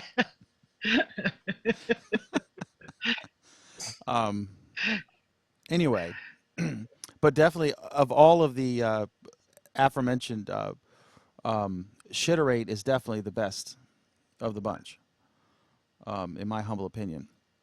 All right, so let's see here. One last thing, I'm sorry about Go ahead, the, go the ahead. Google Classroom thing. I'm really happy to see that Google's winning because it was almost despite themselves. Because if you think back to 2013 or 2012, they weren't really ready or willing to talk about their initiatives in terms of reaching classrooms. And they didn't seem to have a strategy or a plan. And they did have the products, but they weren't really putting it together in terms of a way that would be great to reach for classrooms, and it's coming together. So I'm real happy about that. I mean, I think it is to spite themselves. They've still done incredibly poorly with Android there. They've screwed that up. But that's hardly a surprise. But it's good to see that, the apps team is doing something at least halfway intelligent. And this team gets no credit at all. At least, congratulations, your team is doing something at least halfway intelligent. Speaking of halfway intelligent, as I segue into the driverless car topic, anybody see this Florida Senate candidate who denies killing a goat because he said it was a religious sacrifice ceremony? Apparently, he drank the blood of the goat, and he's still running for Senate. This was in my favorite Twitter account, Florida Man. So anyway, while humans are regressing, Google is trying to teach self-driving cars to drive like humans. And I remember we talked about this, Alan, a couple months ago, or whatever. Somebody was witnessing one of the Google cars, and they said it was completely insane. It was driving like it was drunk. It was trying to inch over, and then it would smack back, trying to change lanes, and it kept braking and everything. So I read this article. What would you think of this? They're trying to, I don't know what the hell. Are they going Well, to? basically, I mean, they're trying to teach it some human habits where some conventional, what's the best way to put this? Some of the places that humans always break the rules. So, for example, when you're going around, when you're making a turn, okay, the rules say that you're supposed to make these nice, rounded, perfectly rounded turns. And the way people really do it is, they kind of cut corners as best they can. If you're not expecting a Google car to do this, you're going to get into an accident with it. So part of what they need to teach the cars is how to still be safe, how to still act safe, but break the rules in a safe way.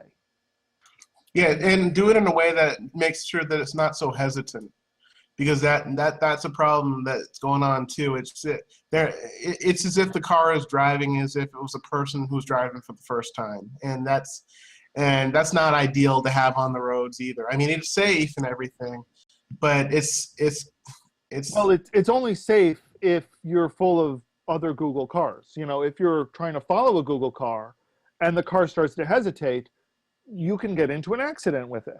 The problem now, here, that'll be because you're following it too close and because you were expecting it to do something that it wasn't going to do. But that's where accidents happen. I just taught the kid how to drive, right? And so now he's got his driver's license, got his truck. And the one thing I said was, you don't learn how to drive when you get your driver's license or in the preparation for that. You learn over the year afterward, and then you continue to learn forever. And there's no substitute for actually just driving as much as possible. And you see scenarios that you never would have anticipated and were never taught to you in class. And that's one problem with this this AI is they can't learn like a human brain can yet, um, and they're Are you sure, Dan? I mean, you know, I mean, that's what a neural network is supposed to be. but it's just it's going to take some time. It takes time to learn, and the only way to do it is to drive. And I guess you could be like the Borg, and they'll all be learning and um, through artificial intelligence, and they'll all learn what everyone else is learning. And you know, next to your 700-pound battery will be a 700-pound hard drive with all this data in there. But it's not there yet. I mean, I wouldn't throw one of those on the Beltway around DC, but they worked fine on their little rooftop thing. But it's still in its infancy. But eventually, we are going to have a situation where people don't own cars and no one has to drive, and it's sort of it's an all electric thing, and you summon it on your phone and or whatever, and or it knows like at 9 o'clock you leave for work or whatever, and you just get in it. It takes you there. You know, my sister's taking a train to New Jersey today. I think it's today, and it was like an Amtrak train. No, she was not on the Vermont one that wrecked, but she, you know, she said so she could work, and she's paying. It's like $300 and some round trip. It's a 4-hour drive, so that's crazy. But one day, I mean, it's very inefficient for us to each have our own vehicle, and then we all drive ourselves, and we're not the best drivers compared to a machine. Once the machine gets good at it, it's never going to be tired or make a mistake. It just this is going to happen. It's just I don't know if it's going to happen in our lifetimes. Do you think so, Alan? I hope so. That's a cop out. What do you want me to say? I hope so. I'm tired as hell of driving. Driving sucks. I mean, you know, it's interesting that we're seeing different companies tackling the same problem from different directions. We've got some companies that are saying, okay, we're going to introduce these gradual improvements, you know, like cruise control and lane detection and collision avoidance. And bit by bit, we're going to get there. And then we see companies like Google saying, okay, the only way that we're actually going to pull this off is if we do the whole thing, because we're not going to get there by pieces. So, you know, I don't know which one is going to win. I just hope they do already. The faster, the better. Kevin, the biggest problem is that It cuts into my texting time. That's the biggest problem. So if I can get this pesky wheel out of my way, so I can write messages to my friends. the biggest problem, the biggest delay is there isn't a place they can just do this. They can't like make everyone switch over to driverless. If you bought an island somewhere and built a city and no cars were allowed except driverless cars, this would be so much easier. But that's not reality. They've got to phase this in with the existing traffic and with the humans who make mistakes. So if you could start over and say there's no, you know, only driverless cars, this would be immensely easier. I'm surprised they haven't, literally Google hasn't, you know, expanded their Google Barge program and actually bought an island or something and set up a development and moved a bunch of Google employees there and had them do driverless cars. It wouldn't surprise me if they did. They're crazy. Well, they didn't, because that doesn't get anywhere. It's easy to do that. But it would show. It would be like providing this technology for the virtual reality dog and pony show, you know, to a select number of classes around the world to show off the technology to hope that you will encourage widespread adoption and that sort of thing. If they could show that it works and it was dramatically superior, although this is not new. I mean, I lived in London and other places where there was fantastic transportation. Alan, you live in New York, not in the city, but for any, you know, like Sariq who goes to Manhattan, I don't think he's driving a car. You know, these folks, you know, there's in some places there's great public transportation, and this is just sort of a hybrid of public transportation and Uber and your own vehicle, or, you know, I don't see this being something you would own. I see this really as a technology that folks like Uber will utilize if their own version, you know, doesn't get there first. Any other thoughts on this? I am kind of surprised that Google hasn't put any more effort into maybe making some kind of public area, whether it's a store or a display or something, on a more permanent basis, just showing off their products. They don't need to have their equivalent of the Apple Store, although that would be nice to see in one or two cities. But it would be nice to just have a place where you could just look at a lot of Google stuff in a place that people could reach easily. That's all. Which aisle would the Nexus Q be on? Or Oh, Google the Reader. bowling ball aisle? I don't know. All right, so okay, You play next, skee ball with it. yeah, um, it'll probably be worth money at some point because it was never actually sold at retail. All right, next is Nest, and this is all you, Alan and Kevin, because I don't know. I just tried to read it. I didn't really understand. Nest, the home automation retailer that Google bought for, I think it was a couple $1 billion, famous for their thermostats, which are smart and awesome. Nest releases Weave connected home protocol, but it's different than Google Weave, a topic only our viewers could possibly enjoy. I don't know. Nobody's been able to figure this one out from what I can tell. Basically, we'll remember back at I/O that Google announced that they were going to be releasing Google Weave. This was, however, before Google became Alphabet or split off, whatever, leaving Nest as a different Alphabet company. And now, on October 1st, Nest announced that it has a whole range of other companies that have products that are compatible with their protocol, which is known as Nest Weave, which is apparently different than Google Weave. I don't know. I haven't been able to get anybody to explain this to me yet. Yeah, the Internet of Things is interesting. Nest is technically interesting, but they started off. That's like The- this movie is technically good. However, this book yeah, is that's exactly technically what's going on. well written. However, Yeah, sorry about that. I'm sorry, Yeah, Kevin, go ahead. well, technically it's interesting, but they're starting out. The big problem with me with Nest is that they started off with a product that I absolutely positively did not need, which is that I don't really need help controlling a thermometer on the wall. And whenever I think of Nest, hold on a sec, sorry. Well, yeah, and in conjunction with that, there are other products that are like, a smoke alarm, the kind of product that you hope you never have to deal with. Yeah, it's a big. I don't know why I need this. I could think of some other home automation products that I think more people would have been interested in seeing. A thermometer on the wall, I don't need help with. A smoke detector, I don't need help with. If they thought of something else, it would have been much more interesting, I think, for people to look at. But just for our viewers' benefit, Kevin is suffering from a continual undiagnosed malady. He caught something from his cat's litter box and is no longer able to afford the treatment. So he's sorry about sorry. that. No, he's sick. Go ahead, I have Kevin. a cold, everyone. Sorry about that. But yeah, you could explain it, but it still doesn't get you to a point where you care about it. That's really what the problem is.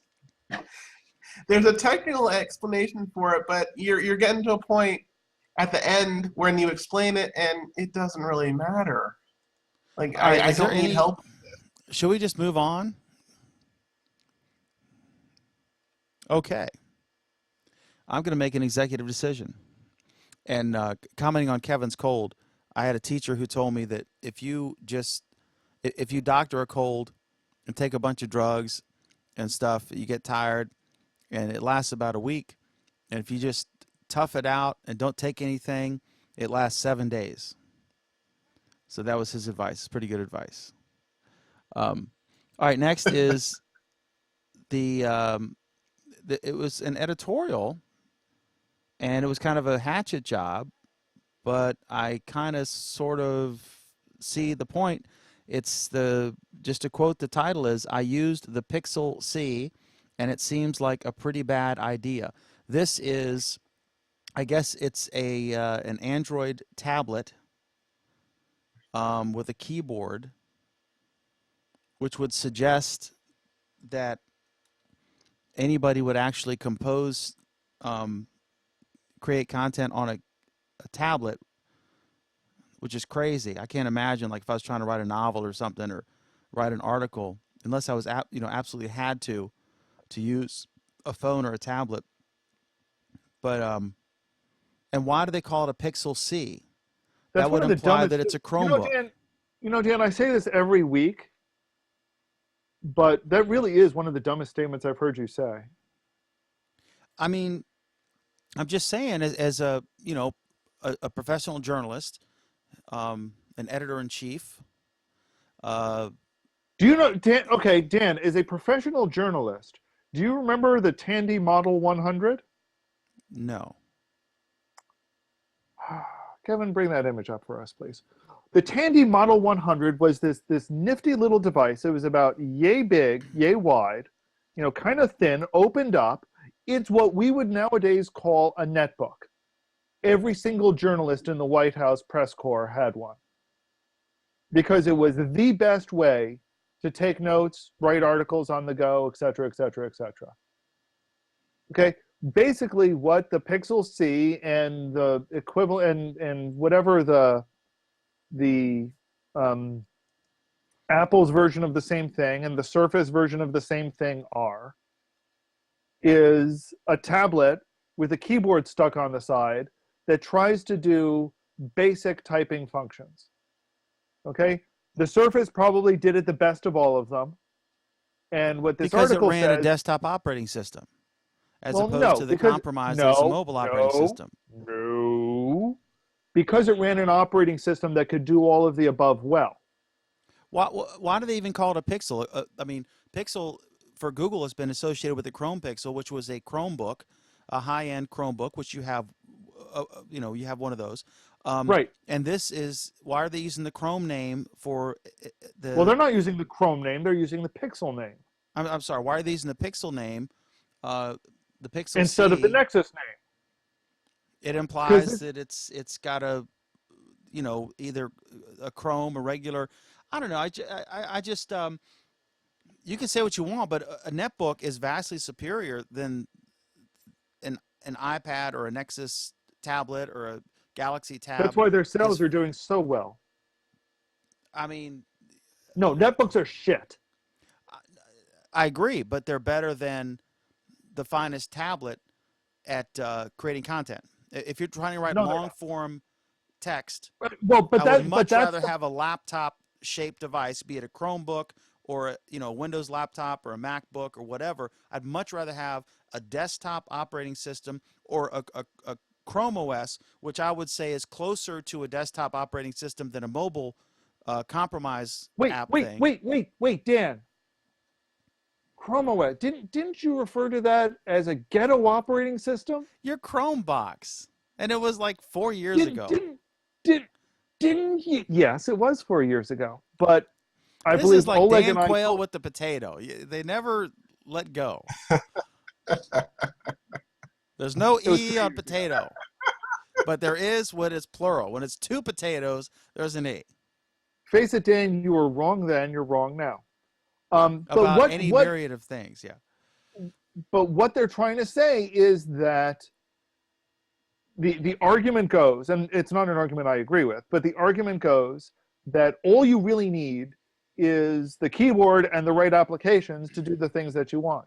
They're missing the fact that the operating system itself has to support doing these things well. And that's what this article said, is that the reason why the Pixel C is crap, the C stands for crap, is because the operating system itself doesn't do these things well.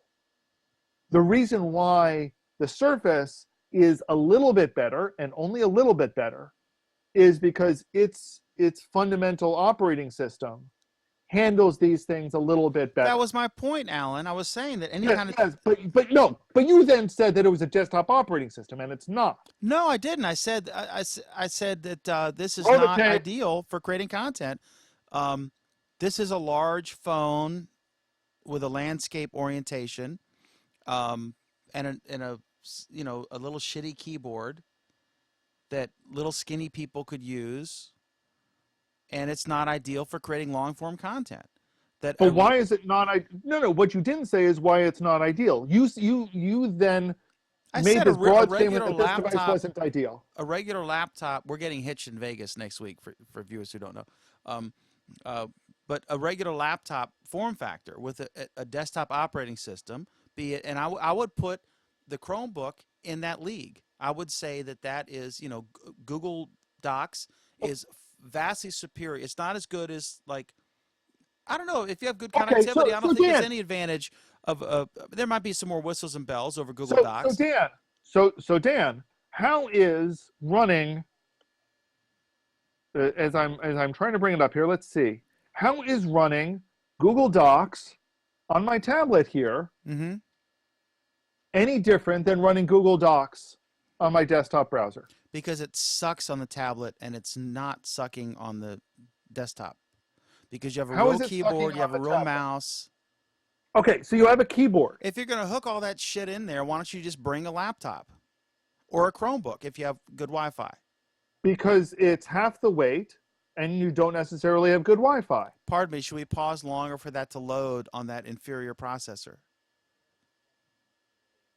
Are you saying, wait, which one is the inferior processor, the Chromebook Why or the don't you tablet? type Because something it's the Chromebook. and I'll type my, like, $1.80 a minute, and you Dan, can type whatever the hell what you is can it that I type have on the your. screen here right now? I'm seeing it. I see it's the show notes for perhaps the best internet program and an excellent example of trolling on YouTube. Okay, and how does this differ in any way from what I have on the browser version? the input device. Okay, so if I attach a keyboard to this, which is what the Pixel C does, A real keyboard or this shitty keyboard? it's a Chrome OS keyboard. It's a little tiny keyboard. It's a Chrome OS keyboard minus a couple of things on the right-hand side. Yeah, so it's a little shitty keyboard. Okay, so you just described my Pixel keyboard too. I mean, yeah, you can use that thing like the guy uses on Colbert. You can play a grand piano, and they're both Dan, technically keyboards. from what they said, the keyboard on the Pixel C is the same as the keyboard on the Pixel. How is that Pixel keyboard? Does it feel comfortable like a I like regular keyboard? I like it. I mean, it's no IBM Selectrix M, Thank but you. what is? An IBM Selectrix M or anything that's connected. I don't even like laptops particularly. I mean, I have my Sony. You don't even know what the fuck a Selectrix M is, Dan, do you? Yes, the click, click, click. It was great. It's a thunk, thunk, thunk. I go back You don't to the see keyboards Wang like that anymore. days. Punk, try me. Oh, The You want to Wang get down, Terminal, man? You want to get down? The Timex Sinclair. Oh, we're come on. If having you're a going to call it, typewriter throwdown here. I'm sorry, Dan. If you're going to call it a Timex Sinclair, you're already in the wrong league because it's not a Timex Sinclair. It's a Timex ZX80. Great. Oh Do my not.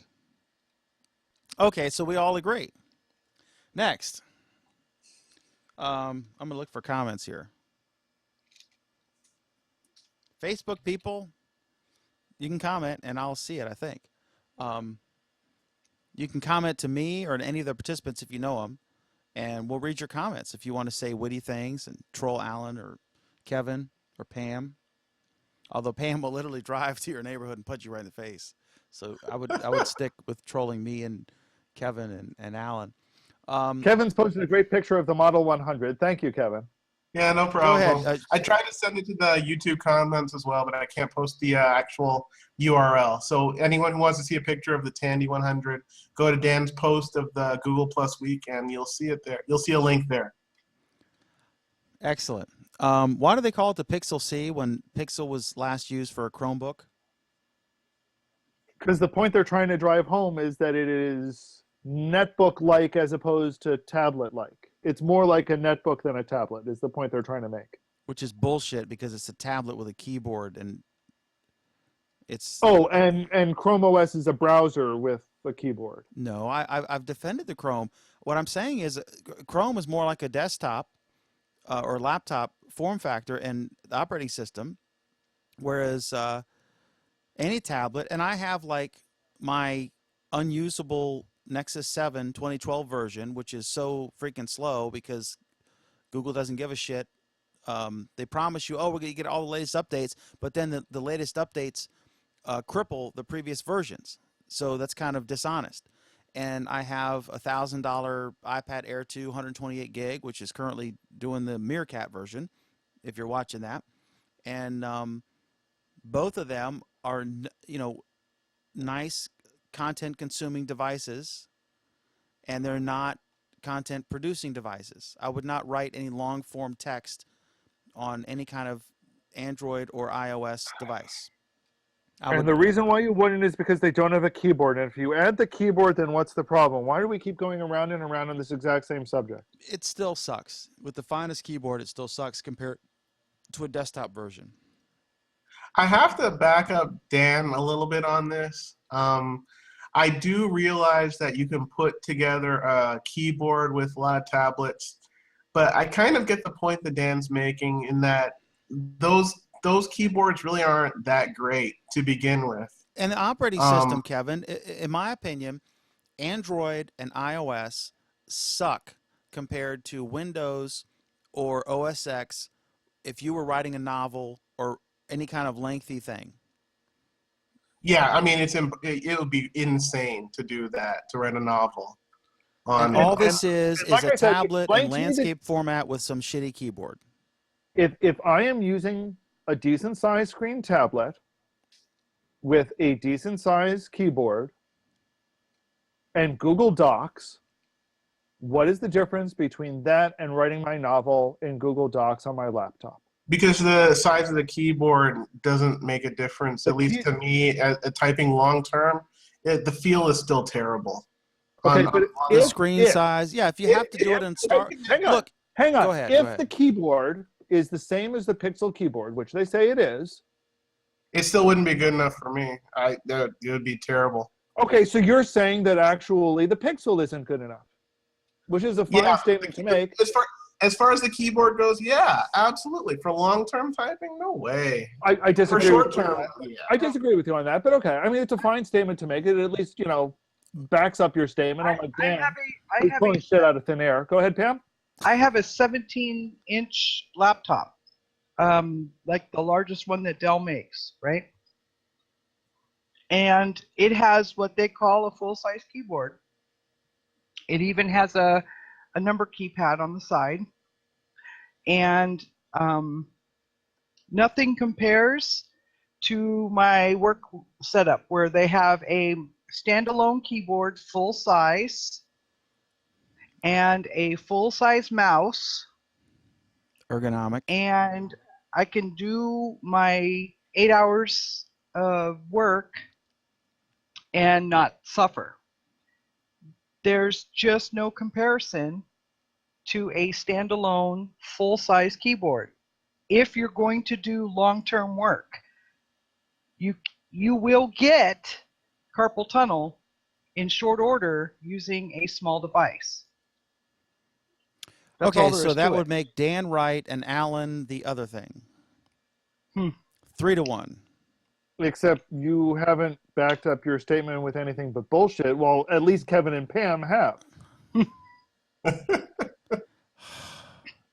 Thank you, Maybe Donald if you're Trump. not, maybe I don't know anything about programming, and maybe Alan spends his day with one hand and just doing like Let's not talk about one-handed work. Alan, yeah. If what Alan had in his one hand was a keyboard, it would be the Pixel C keyboard. I would have the full size keyboard. Lord have mercy.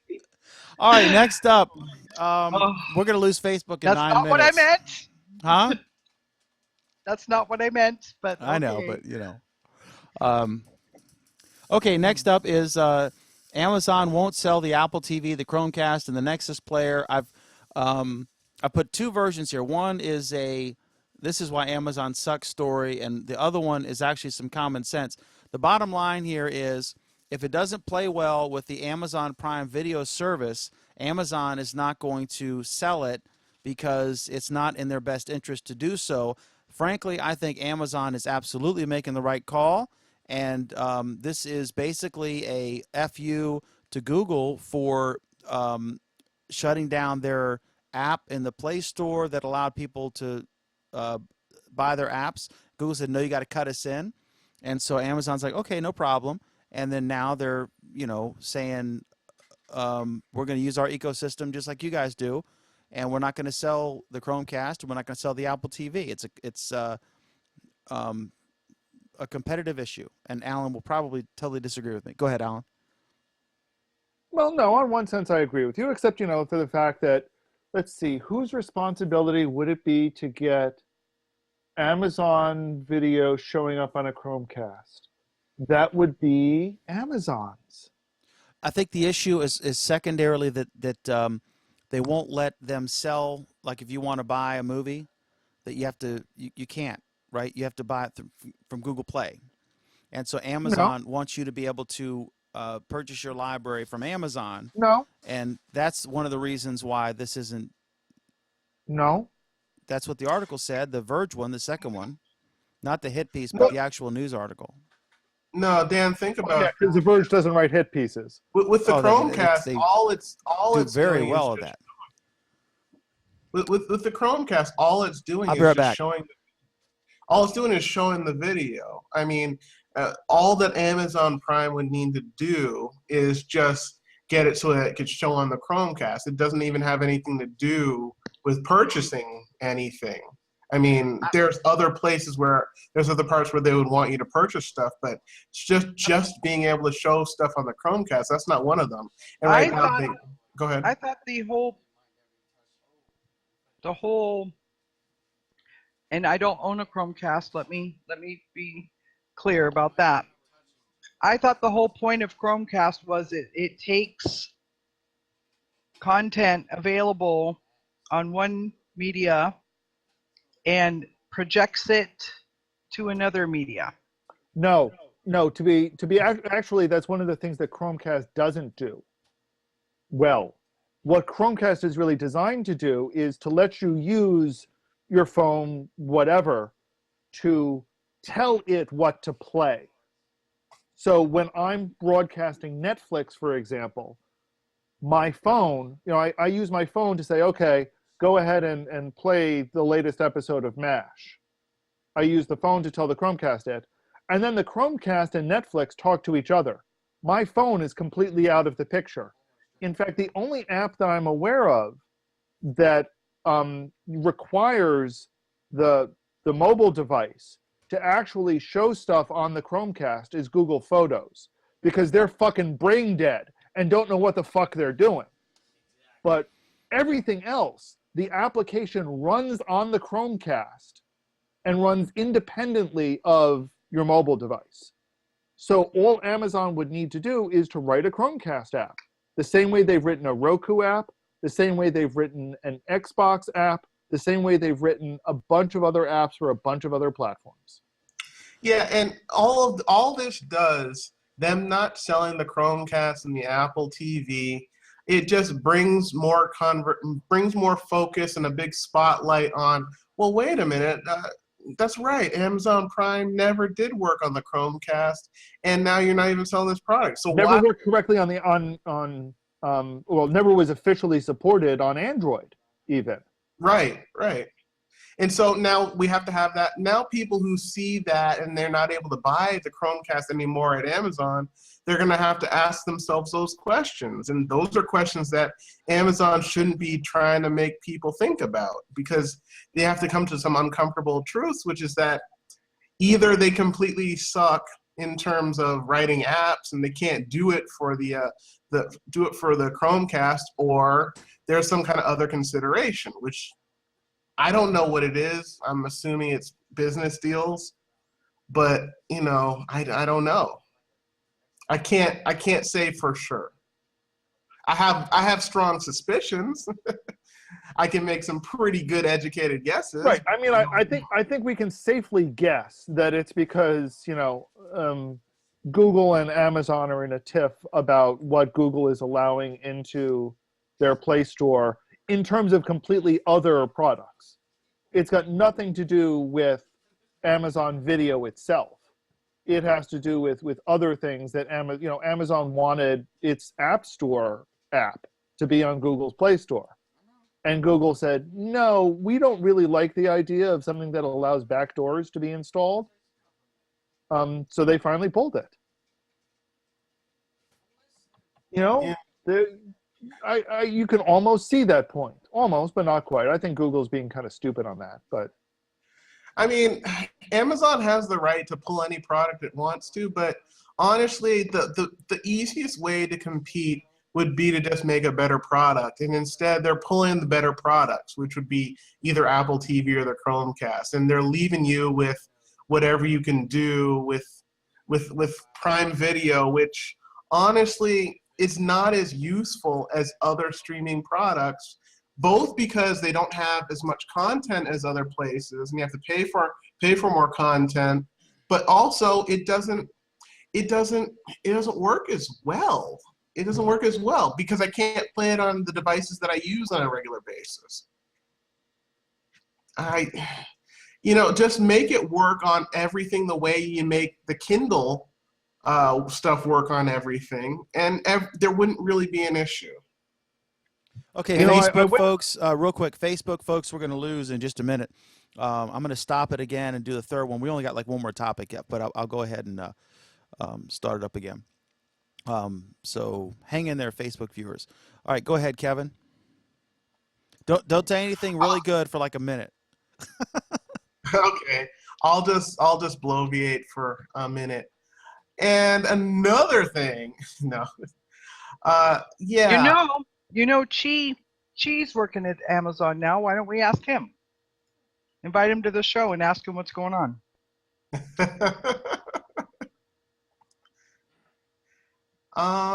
Yeah, it's kind of, it's as a retailer, really, I don't know that this is going to help Amazon as much as they think it's going to help them. It really kind of feels like they're cutting off their nose to spite their face.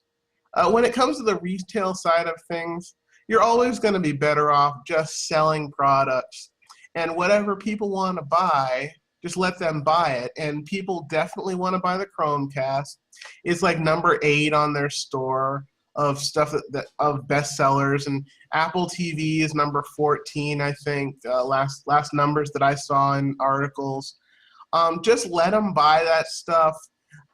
If they can't buy it at Amazon, everybody else is just a click away, and the Chromecast is not so expensive that it's going to be that much more expensive buying it at other places. But the footprint does matter, Kevin. The footprint matters. I mean, you could say the same thing. You sound like a flower shop keeper or a donut store or an office supply store, and then a Walmart came in, and you can say, oh, they can just leave Walmart and come here and buy it.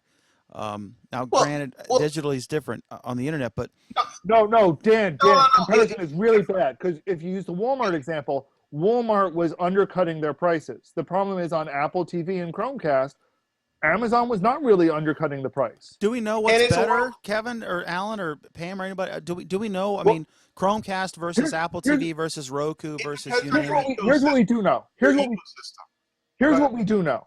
Okay, you look at sales for 19. I believe I went and looked up the sales for 2014.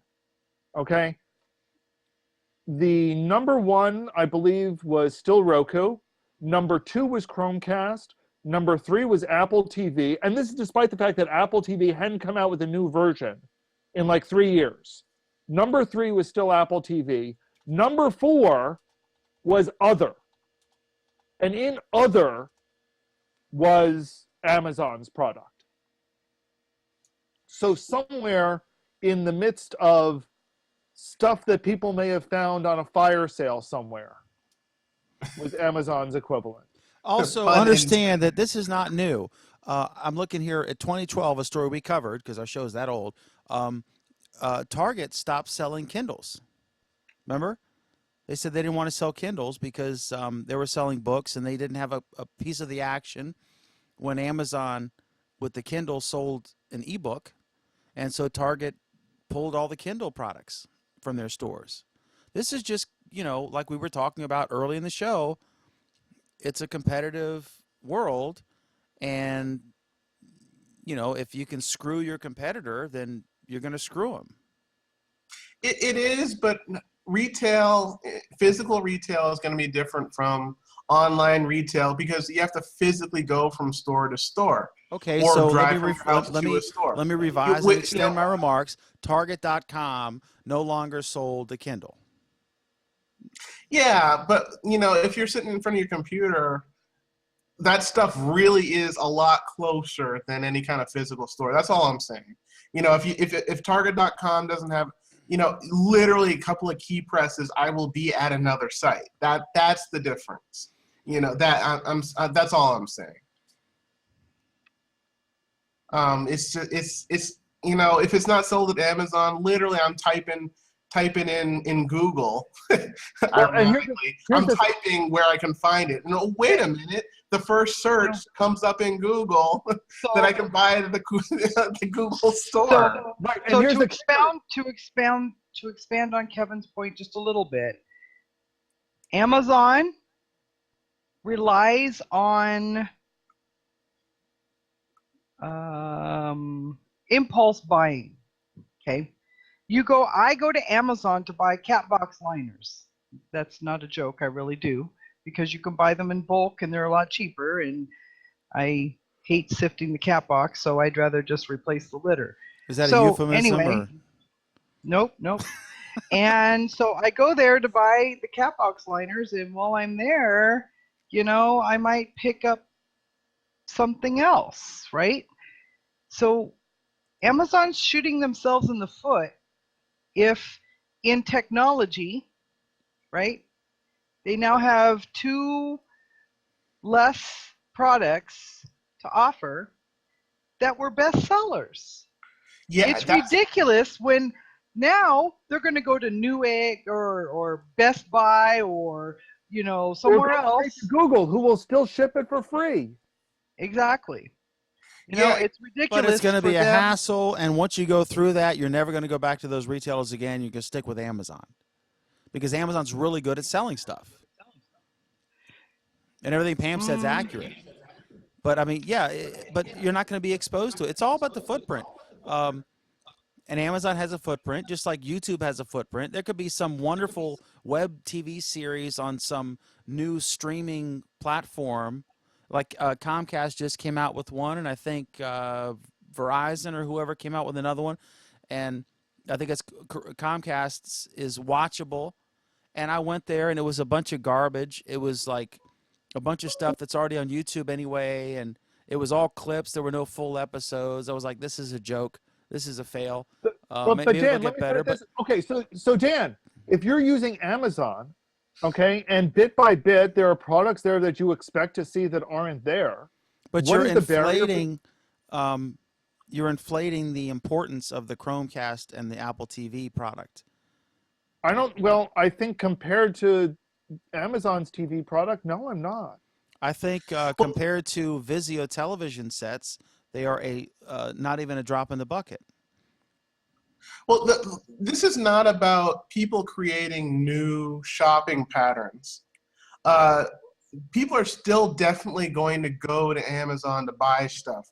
What this is this is a product that would normally pull people into the Amazon store, and then after they were buying the Chromecast, they might buy some other things to pair it together to get the free shipping, because you need to buy at least $35 worth of stuff in order to get the free shipping. Now there isn't that tentpole product to draw people in and buy other stuff anymore. And normally when you go to Amazon, you think you can just buy everything there. And that hurts that feeling that you can just buy everything there. By taking away something that people obviously want, they're not seeing that. And that's what I mean by it's going to hurt Amazon a little bit more.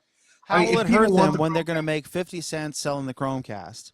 Because it's going to be a prime item, right? And they're going to ship it, and they're not going to make any money. They might as well hand you $2 and send you on your way.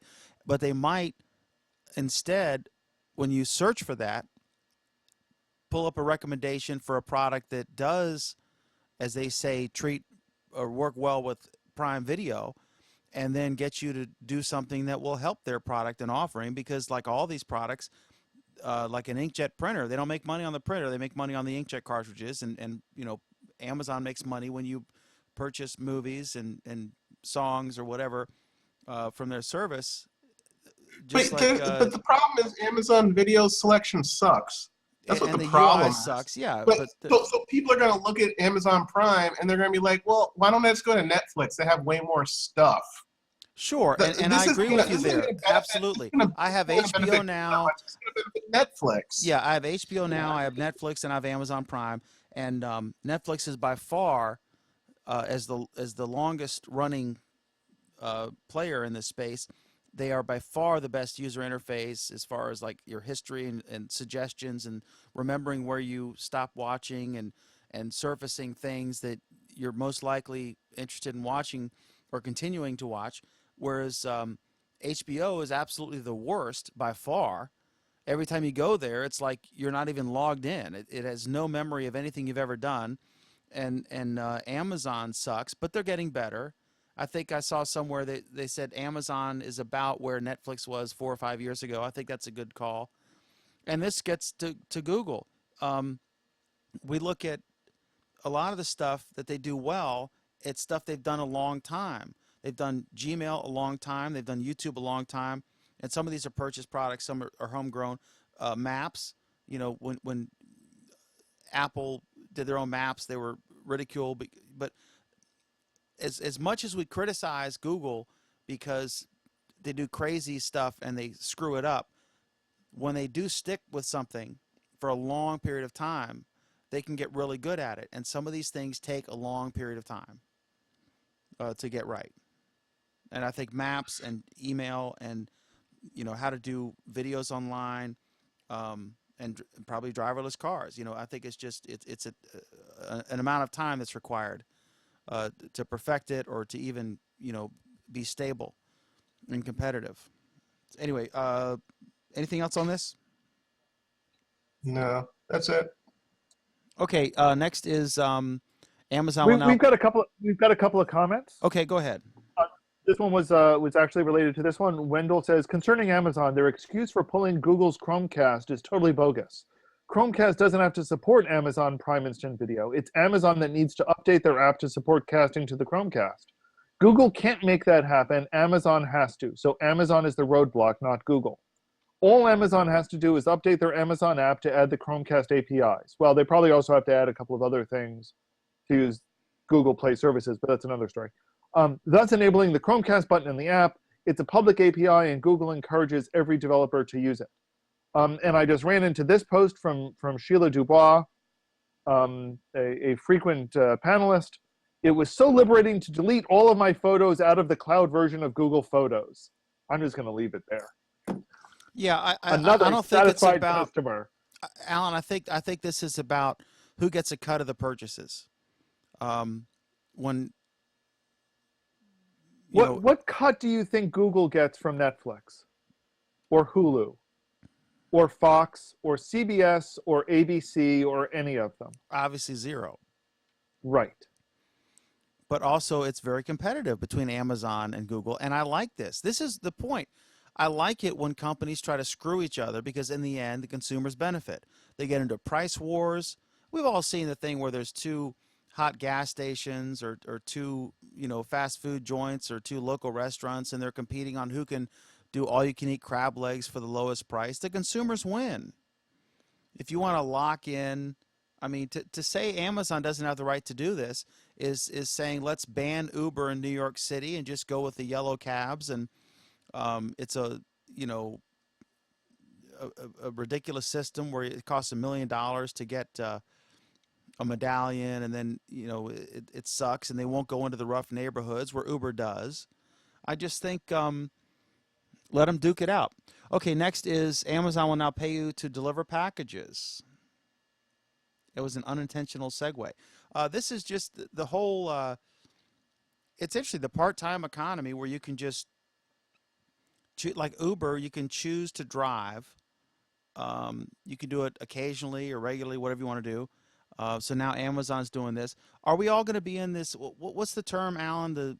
What economy you call it, where everyone's just dive in and Serfdom. everyone can have like 75 part-time. Well, it's kind of neat though, Kevin, because like you can have like 7 part-time jobs. You're delivering for Amazon, Uber, and then like on Tuesday, you're like, I feel like it's nice weather or it's shitty weather and they've got the surge pricing going. So I'm going to do Uber today. Tomorrow I'm going to do this. And you can just kind of choose whatever thing you want to do that day or not. It's kind of a interesting phenomenon. Are we all going to be relegated to this sort of snap your fingers and here comes Kevin economy? Yeah, I'm kind of more with Alan on this one. See, Dan, the truth is we actually have good historical models for this kind of thing. Okay. You go down you go down to the Home Depot in a number of states and you look at all of the day laborers that are standing there waiting for work. That's what the Uber economy is. Yeah, it's kind of not so great. Yeah, I mean, it sounds nice and liberating, but it's not.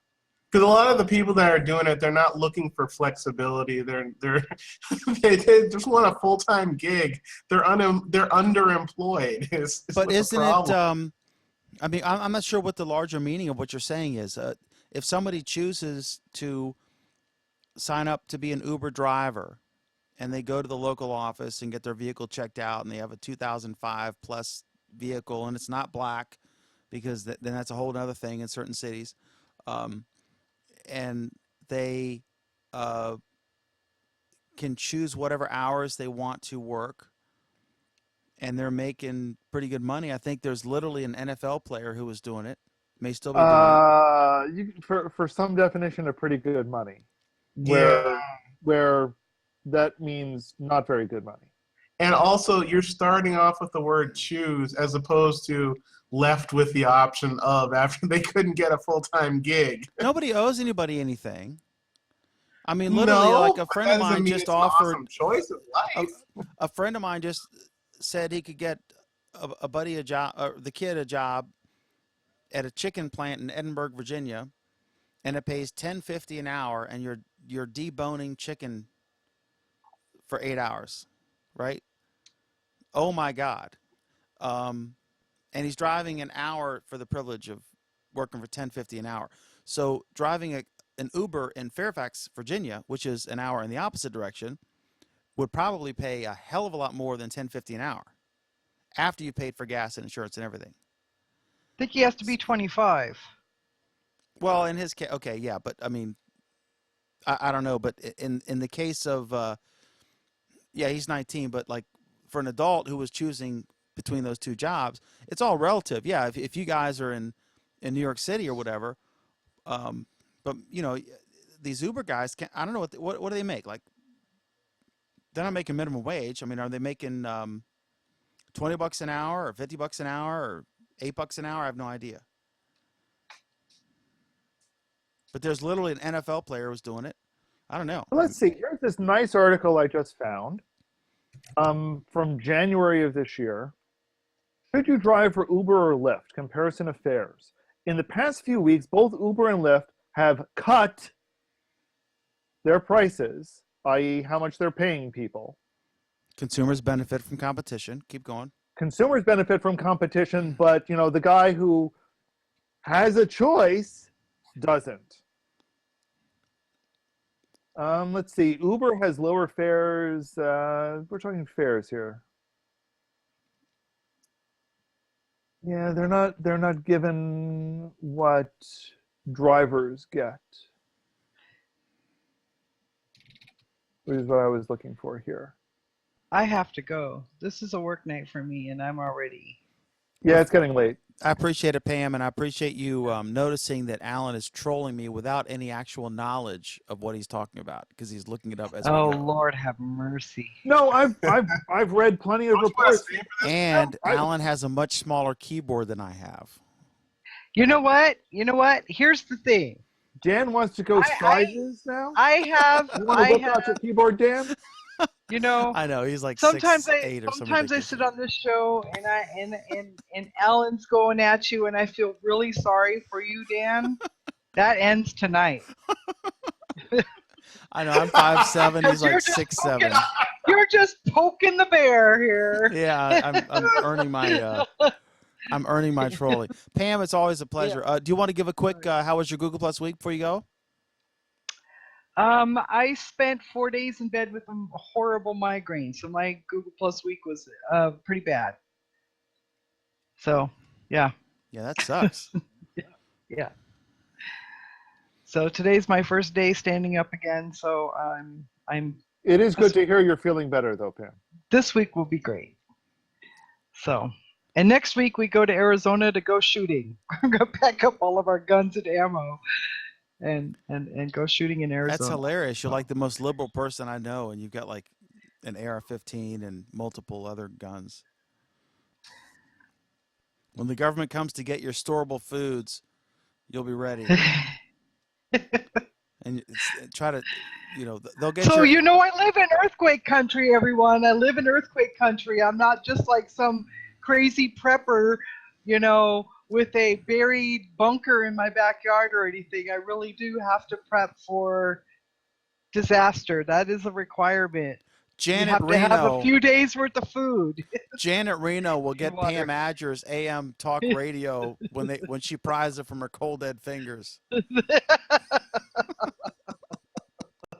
I'm dating myself.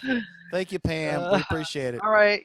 Good Kevin, night. Nice seeing you, Kevin and Ellen. Kevin, in Cincinnati, Ohio. Is there actually a WKRP there? I guess not. Sorry about that. I'm still too new to the town to tell you. I guess there is. You're not cool like that. I'm still yet. exploring. I'm not a full Cincy person yet. I'm still exploring the city. So How was your week? my week was, as people can hear from me talking, I still have a cold. I'm still trying to recover from that. So Kevin, can I just interrupt for a moment to say that there is actually a WKRP in Cincinnati now? Or at least there was back in 2009 when a low-power television station changed its call letters to WKRP. That's awesome. Probably That not was now from a quick because they were search. probably sued promptly by the. Well, also speaking of quick searches, Cyber agrees with Dan. Back to you, Kevin, About which thing? In general or about a specific topic? about the Uber topic. Oh, okay. All right, go ahead, Kevin. all right. Yeah, in terms of health, still trying to recover from the cold. I do have a new phone. I have the Nexus 6. Got that because I signed up for Project Fi. And I just want to give a quick mention of it for people who don't know what Project Fi is. It's a service from Google. You can sign up. You pay. It's a wireless service. Google buys time from both Sprint and T-Mobile, and they have a network switching SIM that is in their phone so that you can move from Sprint to T-Mobile to Wi-Fi on a single call seamlessly, is what they say. $20 a month for unlimited talk and text and international texting. And for then data prices are pretty standard, $10 per gig. I'm trying it out. The service that I'm getting is not quite as strong as what I had from AT&T previously, but I haven't really had any dropped calls either, so I can't say that it's terrible. The actual phone call sound quality has been pretty good. I ended up using my Google Voice number on it, and it transferred over, and there's some issues with it doesn't have 100% of the features that Google Voice has, but it has pretty much everything that you could think of that would be with a regular phone. In general, it's been pretty good for me so far. I've been using it for a little less than a month now. Well, about a month, I guess, a little less than a month. And it's been pretty good so far. So it's pretty nice service. And the phone is nice and big too, even though actually this is a 6-inch phone. Still have my Sony Z Xperia Ultra, and if you can see the size difference, I'm actually losing a 1/2 inch on my screen size, and it's still too big for most people. Question, Kevin. I'm sorry. Go ahead. I got a question after you're done. No. Go ahead. Go with the Okay, question. so Craig Ship just got. He was choosing between the 6S. He's a big iOS guy. The 6S and the 6S Plus. The 6S Plus is about the same size as my Note 2. I think it's 5.5 inches. But the advantage of the 6S Plus is it's got image stabilization that the 6S does not. What do you think about the size difference? Would you, if you had to choose between giving up the ability for one-hand operation versus image stabilization for when you're shooting video and a generally larger screen, but there's a convenience and an inconvenience factor there, right?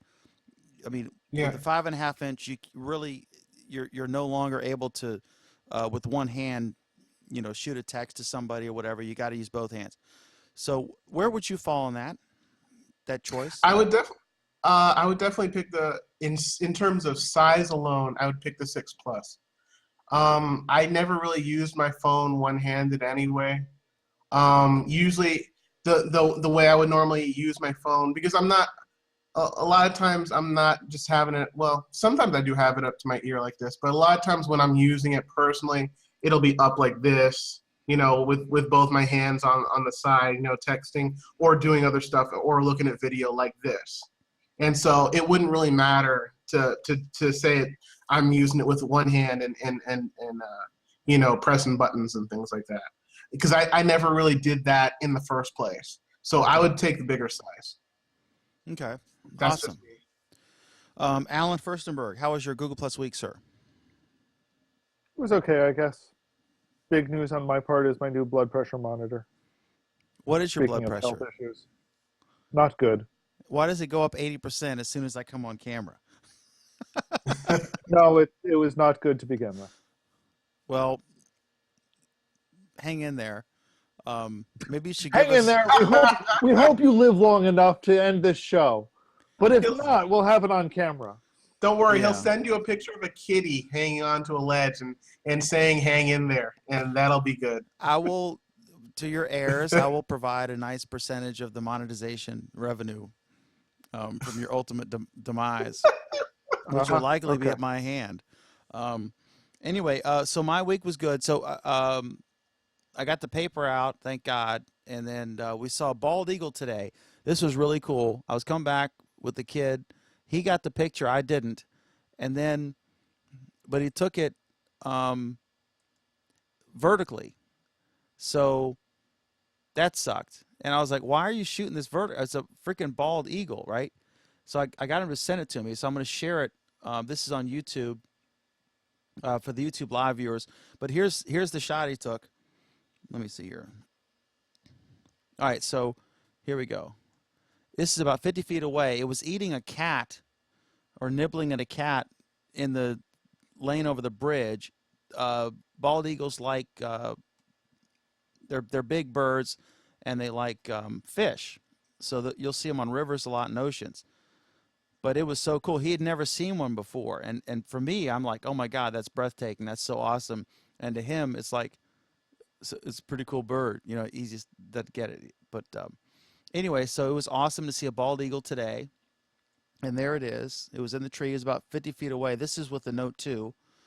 And then he told me that he didn't want me to use his name if I share the picture because he was afraid of being trolled for using it vertically. And I said, you should never shoot vertical. But then all of his friends are one device people using their phones. So vertical makes sense for them. So it's a battle, us old desktop guys versus the young vertical portrait versus landscape. Anyway, it was great. Thank you so much. Thanks to the Facebook viewers. We've got, I think we had a peak in the mid-teens there on Meerkat. We got 8 on Facebook now. We got 8 on Meerkat. We had 225 check in tonight and watch part of it. And then on YouTube, we had a peak of 11. Most people watch afterward. It can be anywhere from, if it's a dud show like 90 to, I think a couple of weeks ago we have 1,000 views. So I'm not sure. I think that's the one where Alan literally physically punched me in the nose on the show, and so we got 1,000 views. So we'll have to do more of that. Anyway, I thank you very much for watching. Please comment afterward. We listen to, mention us. You can always find this if you want to find the YouTube version, or if you want to reach out to us and see the panel that's involved. You can go to myname.net, danmcdermott.net, and that's where the topic list is. And so anyway, I appreciate very much you folks watching, and we'll see you next time. And normally the show is Friday night, 8:30 p.m. Eastern, 5:30 p.m. Pacific. 8:30 p.m. Eastern, 5:30 p.m. Pacific on Friday night. But we had to change it this week. And so we'll see you this Friday at 8:30. Until then, have a wonderful week, and we will talk to you later. Thanks.